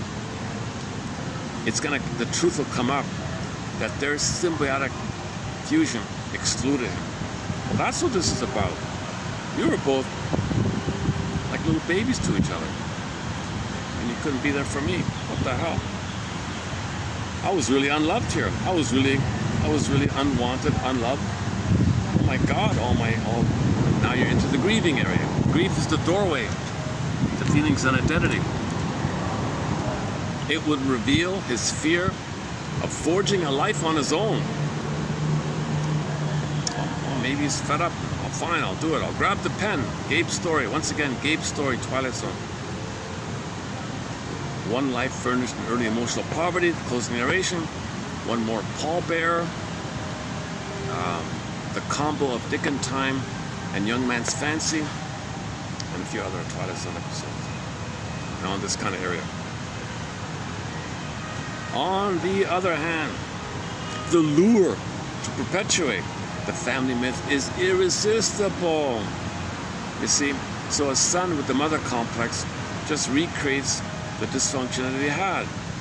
It offers him and his parents what they value above all else: indulgence, collusion, whatever. But even at the price of it, the high cost: integrity, identity, emotional fulfillment, gone. Oedipus shows his intense struggle with his feelings and impulses, and his efforts to control them by escaping into isolation. Oedipus becomes a homeless wanderer, emotionally, he's a homeless wanderer. Play the song, "Sometimes I Feel Like a Motherless Child." A homeless wanderer. He's a wanderer,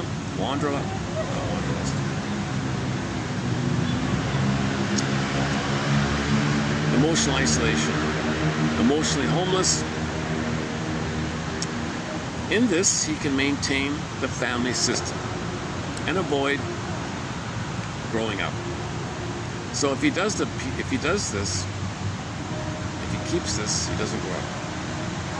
He can ignore the gap between the real family system and the fantasy family system.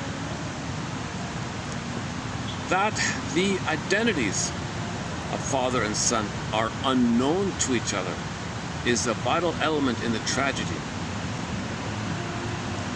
Not only is each ostensibly unaware of his relationship to the other, but neither has reason to understand the claims to special royal privilege the other claims. So at the road, he meets him on the road, right? "I'm the royal privileged, I'm the baby king god." No, I'm a baby king god who needs something. No, I'm the baby king, no, I'm the baby king god. So in the rage of Oedipus, you see, that just reflects the lifelong rage of the father being bombastic baby. It's not a physical thing. There's no physical violence outwardly like that. It's a Picasso painting of the rage within. An unloved, unwanted boy has a lot of rage within, murderous fantasies, whatever, to get the father out of the way so he can have the mother or something. His father's rejecting him, blocking him for the mother. But the mother's orchestrating this. The mother's going along with this. So the mother's also, they're both guilty. The mother and father are both colluding in this. So of course the boy will be enraged like this, right? Again, Picasso painting for what's going on in the invisible psyche. Myths are Picasso paintings. Myths are Picasso paintings. So this Oedipus myth is a Picasso painting, or take your pick, favorite artist. It's a Tom Thompson painting. No, that doesn't work. Yeah, the Starry Night painting is really quite a good painting. Such claims to exclusive special privilege are reflections of their own omnipotent infantile attachment to the mother. That is a consequence of the refusal of the father to establish a psychosocial bond. So the infantile megalomania with the mother still there if the father's not around. That's part 2. Now let's go to 3296. Continued from 95. It is Oedipus's refusal to pursue his own course that leads him, quote, at the crossing of 3 ways. That road, I didn't know this, but that road, that famous road scene is called the crossing of 3 ways. The father's way, the mother's way, and his own way. What's going to happen here? To insist on following exclusive attachment to the mother figure. So Oedipus is stuck with the mother like that. He didn't go his own way, right? Their encounter at this stage of life, when Oedipus is on the threshold of manhood and Laius is on the decline, becomes a fatal contest. So this father is still clinging like a baby. He's an angry curmudgeon, like a Scrooge. Think of Laius like the Scrooge or one of those characters, right? Or one of these Grinches. Laius's aggressive demand for sole possession, his unwillingness to leave room for another, his angry, jealous, unspoken claim for special recognition. I'm a king and a god, the father says. Just give me special, listen to me. I demand, I command, I order, God, he thinks like that. Right, so he shouts and barks aggressively, he's infantile. So take a baby in infantile rage in an adult body, you see it's all bombastic like that. His violent assaultiveness when his demands are frustrated. So that conflict between the son and the father, and the son and the father was being aggressive, the son lost it. So in the unconscious, the son now has murderous fantasies towards his father. The father had it towards him, now he has it towards him. Now they both have these murderous fantasies on each other. First the father to the son, and ultimately now, finally, after a long time, the son has it to the father. He kind of like becomes like father, like son almost, but not exactly. It was the triadic life of parenthood that Laius feared and recoiled from.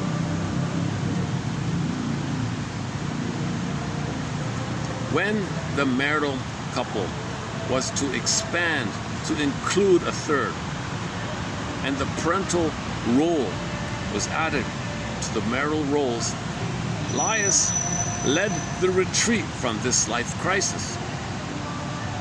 He decided against the greater risk of adult life and its increased responsibilities in favor of a retreat to exclusive security and possession of the wife. Okay, Peter Pan syndrome, Don Juan syndrome. Okay, Don Juans and Peter Pans, they're not fathers, right? Playboys, they're not fathers, right? Etc. For example, and like the woman, like the woman, I've Never Been to Me song by Charlene, all these other songs like that. Oedipus, in his turn, confronted to the dyadic pattern, denying his relationship to his father, excluding Laius, as Oedipus had excluded himself, had been excluded. So now Oedipus excludes himself the way Laius excluded him. And the mother, it's the same with the mother. When marital partners, okay, let's wrap it up here.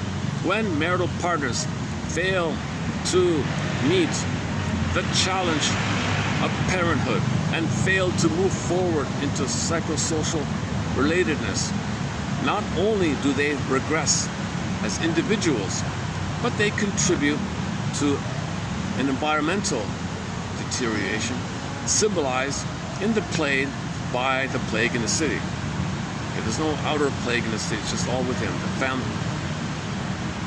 So the family, it's an unhappy home. It's a plague in the city means unhappy household, unhappy childhood, unhappy parents, unhappy family, unhappy household. A plague in the city. It's just a Picasso painting for the emotionality of this family system. This bears out Erikson's hypothesis that failure to meet the psychosocial crisis of generativity results in self-absorption and the absence of the development of a sense of responsibility for the next generation. So a healthy father, indigenous people, 7 generations. These playboys don't think like that. Liars don't think like that. They only want their greed, their envy and greed for the moment. They have no history. They just, now I want what I want like a baby. They don't think about 7 generations. You gotta be kidding.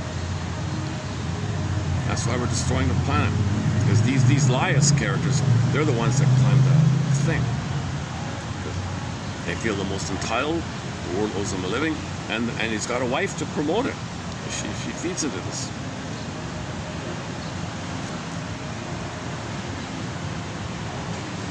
I don't know the full story of in the story, was he an evil king and she was an evil queen or something? I don't know, something like that, but it could be.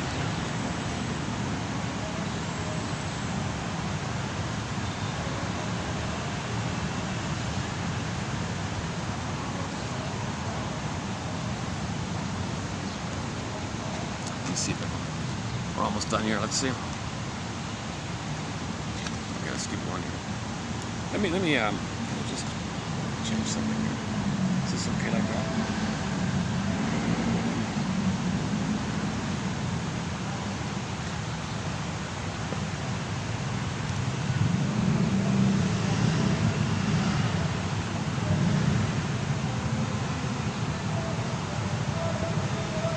Maybe it's this canned coffee I'm drinking. Maybe I've switched over to this canned, those little tin canned coffee things. Whereas before, I get the fresh, good stuff, right? Maybe it is. And this is they add sugar and chemicals to these things. Maybe. I can't get the good juices are gone. The fresh pressed guava juice, gone. The fresh pressed mulberry juice, gone. The apple is mediocre. The rest for me, forget it. The rest of it.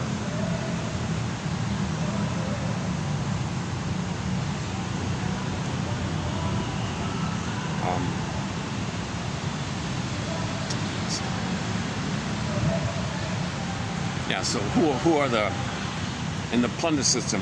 These are like the playboys on the top on the plunder system. They don't care about. Okay, hang on. Let's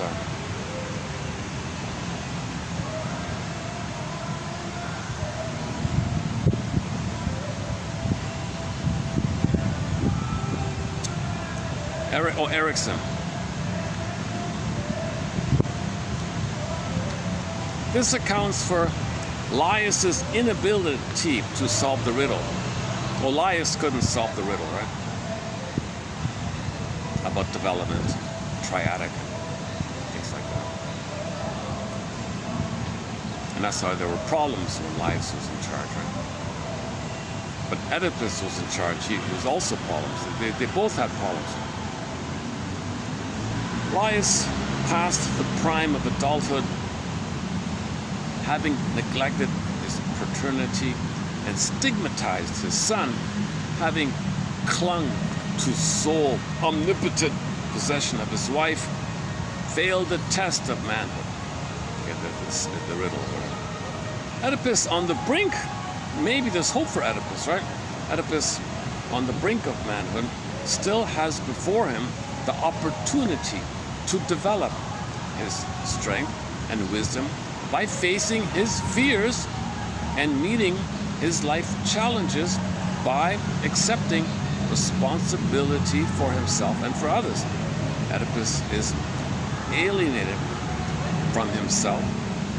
He fails to see what he does, the object and meaning of his behavior and its effect on others. He is in the dark about what he wants with and from others, the object and motive of his thoughts and feelings. He is unaware of the impact others have on him and of what his experiences with them mean to him. He is prey to his unconscious script and disarmed as to its significance, stripped of the self-knowledge that is the key in the marriage between Laius and Jocasta. The partners fuse and feed on each other and exclude Oedipus. In turn, his overt isolation masks his fusion with them. See, the son is stuck in this system, right? He's fused with the parents that didn't want him. He's one with them. What the hell? His inability to stand on his own feet and to separate and go his own way. The marital union, a marriage union of genuine intimacy, enables the parents to accept their child and to provide the emotional nurturance and that the child needs of the mother, and the leadership he needs of the father, the teachings he needs of the father, without which the child is with swollen feet now. One who walks in pain. The name of the story is Oedipus. Now he can't be him. He walks in pain, swollen feet. This idea. So without a father, he can't stand on his own feet. Inflicted like Oedipus with the swollen feet that give him his name, a man without parental confirmation never fully stands on his own feet independent of a woman. Okay, so his feet, the metaphor is he can't stand independently. He can't move, right? His feet is in pain and swollen, all this. The name Oedipus means that.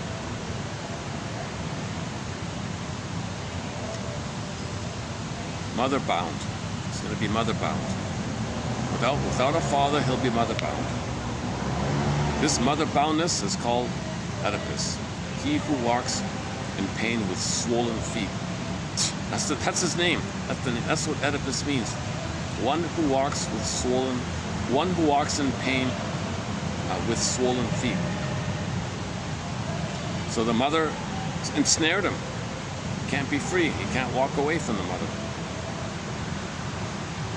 In his mind, he needs her. He can't leave her. He's dependent on her. He's in pain. He can't walk away.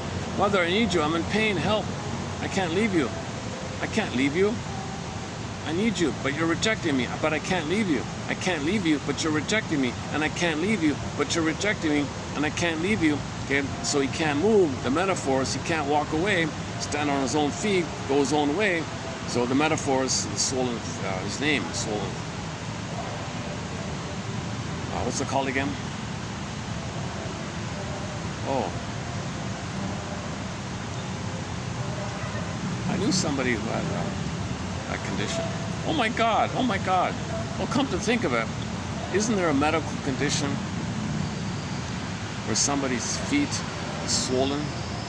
Oh my God. Now that I think about it, I forgot the name of it, but I knew somebody's, I knew somebody whose father, gout.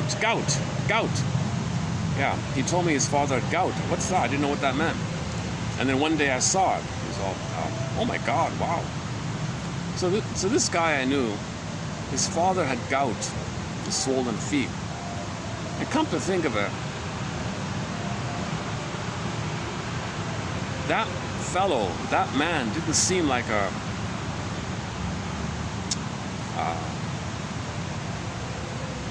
fatherly, he didn't seem like a competent man. He was how would you describe him?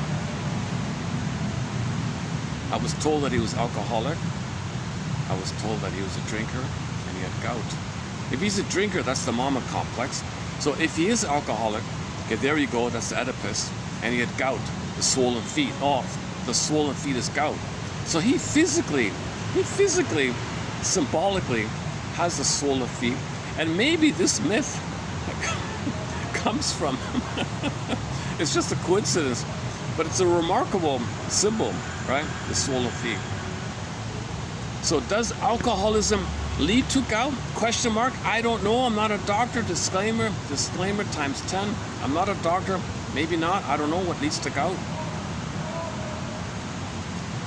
Do most men who have gout, are they mama boys? Maybe not all people with gout are mama boys. Maybe not all mama boys. Maybe not all mama boys develop gout, but maybe all men who have gout are mama boys. Maybe. Question mark times 10. I don't know. I'm just guessing around here. I didn't know the meaning of the word Oedipus until now. He who walks in pain with swollen feet. Because a man with gout can't go anywhere, right? And he was immobilized, this guy, I remember. He was just like a couch potato kind of. He couldn't move or something. Was he in a cast or something? No, he had bandages. He had bandages, I remember. He had all these bandages around the gout. Okay, next one here.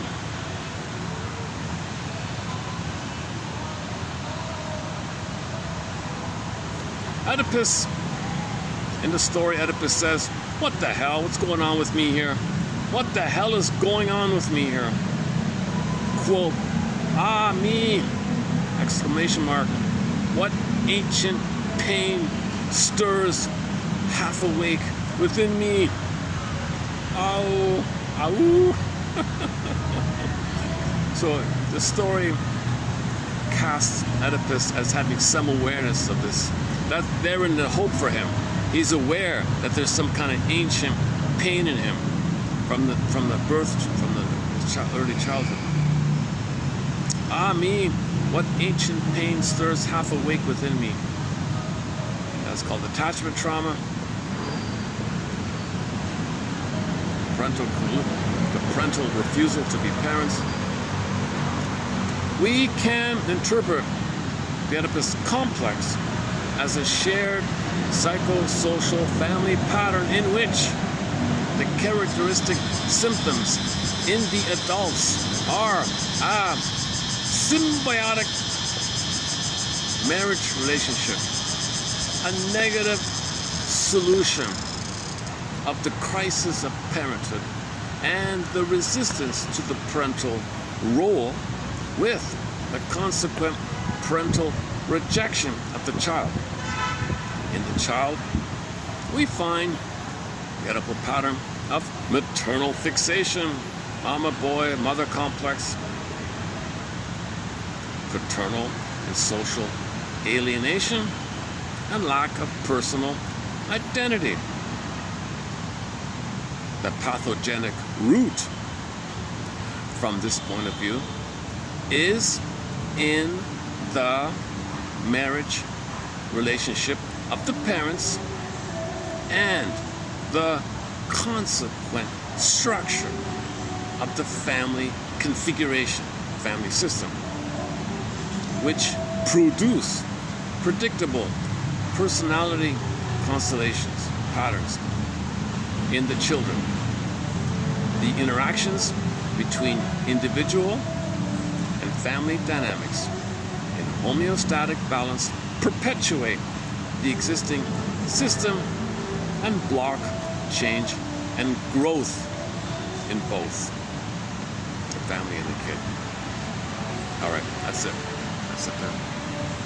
Ah.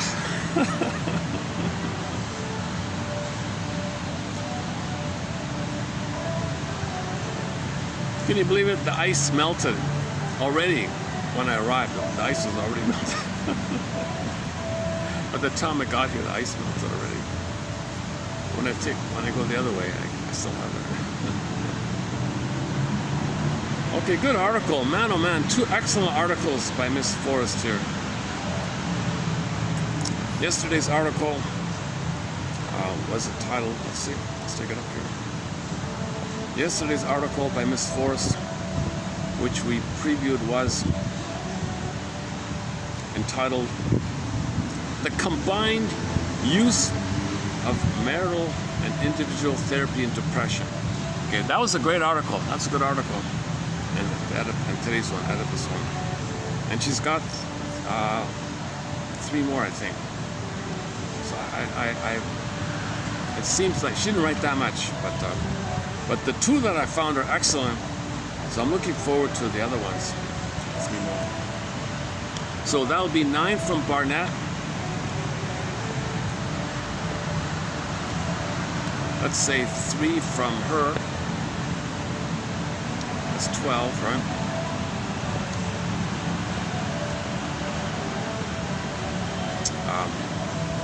The Obsessive Children book.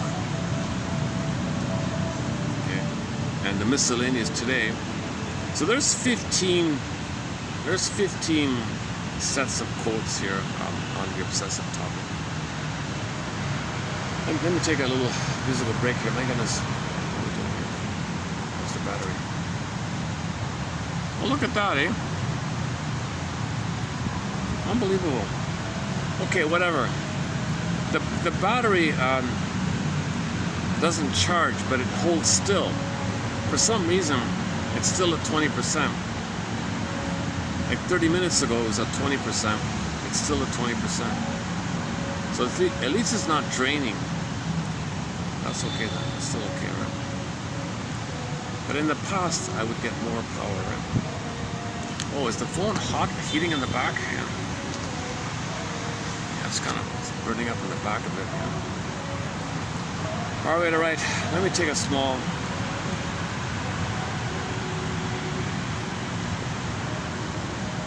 Should we play that critical thinking video from yesterday?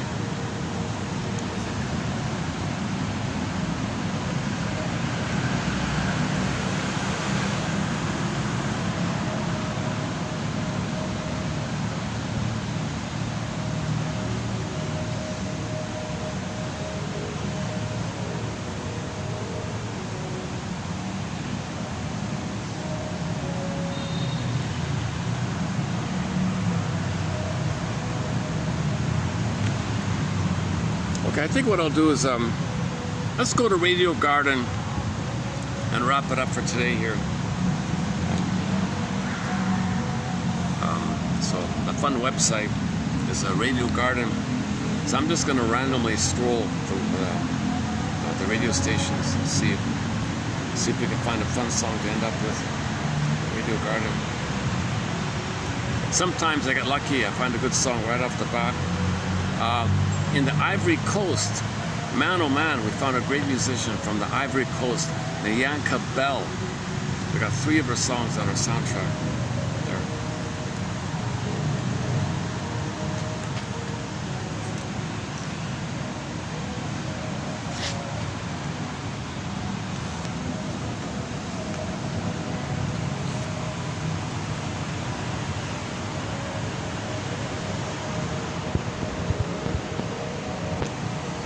Oh, what happened here? Oh, Turkey. Oh, Turkey. Oh, Turkey's good, yeah.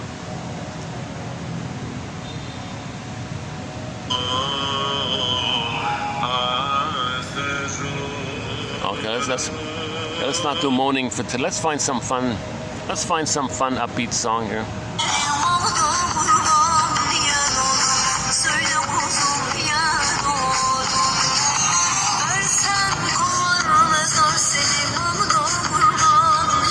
Not bad.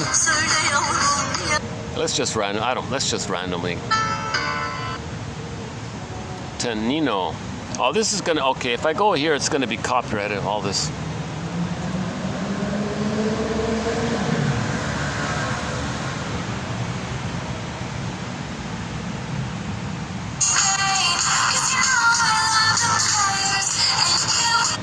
If you want soulful music, you gotta go to Indonesia.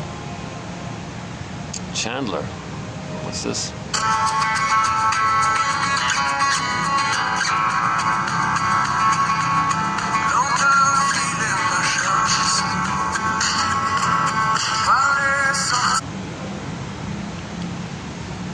Les températures sont 10-15 degrés. Okay, let's do this. Le bras de fer entre Canal+, Let me et just les randomly Antilles play Colorées another c'est la suite de la mystery tribune song signée au départ from par Quebec. 600 acteurs et techniciens du monde du spectacle. Cette tribune dépasse désormais les 3800 signaux.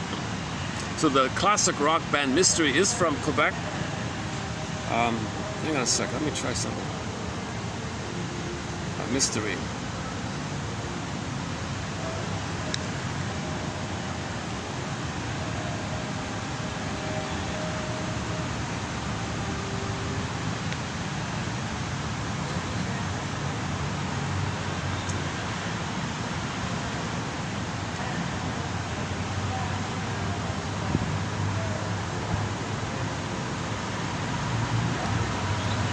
They have a new, okay, they have a new album. These guys have a new album. Maybe we'll just try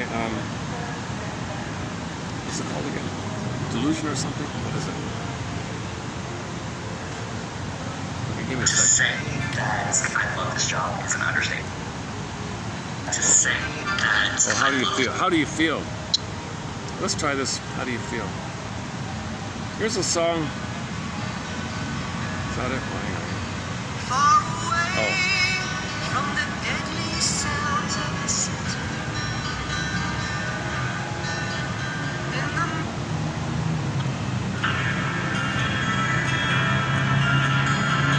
Okay. Oh, 2018. Oh, that's not it. 2018.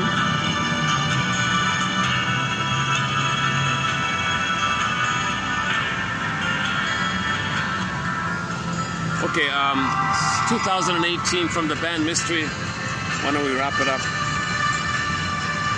Wrap it up here. When the song ends, I'll hit the stop button. Submitted for your consideration and approval, should you choose to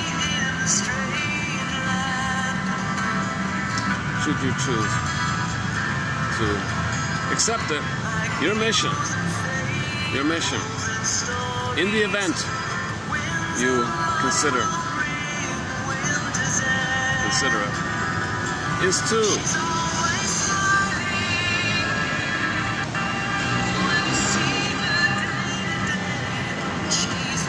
read anything you can find, either in the channel here. Read anything you can find by this powerful shrink couple, although she wasn't a medical doctor. He was a medical doctor, a bona fide medical psychiatrist, Joseph Barnett. His wife has a PhD in family counseling and all that. Okay. Between the two of them, okay, Joseph Barnett and Tess Forrest, your mission is to read a little bit of their work.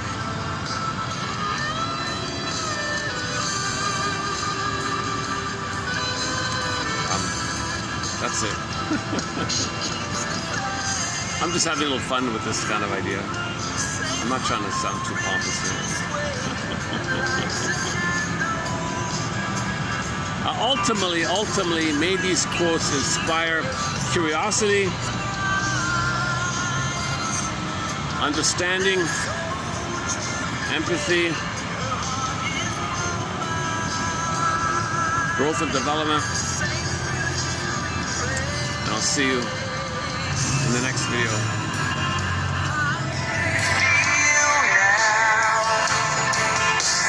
young and lonely in the street.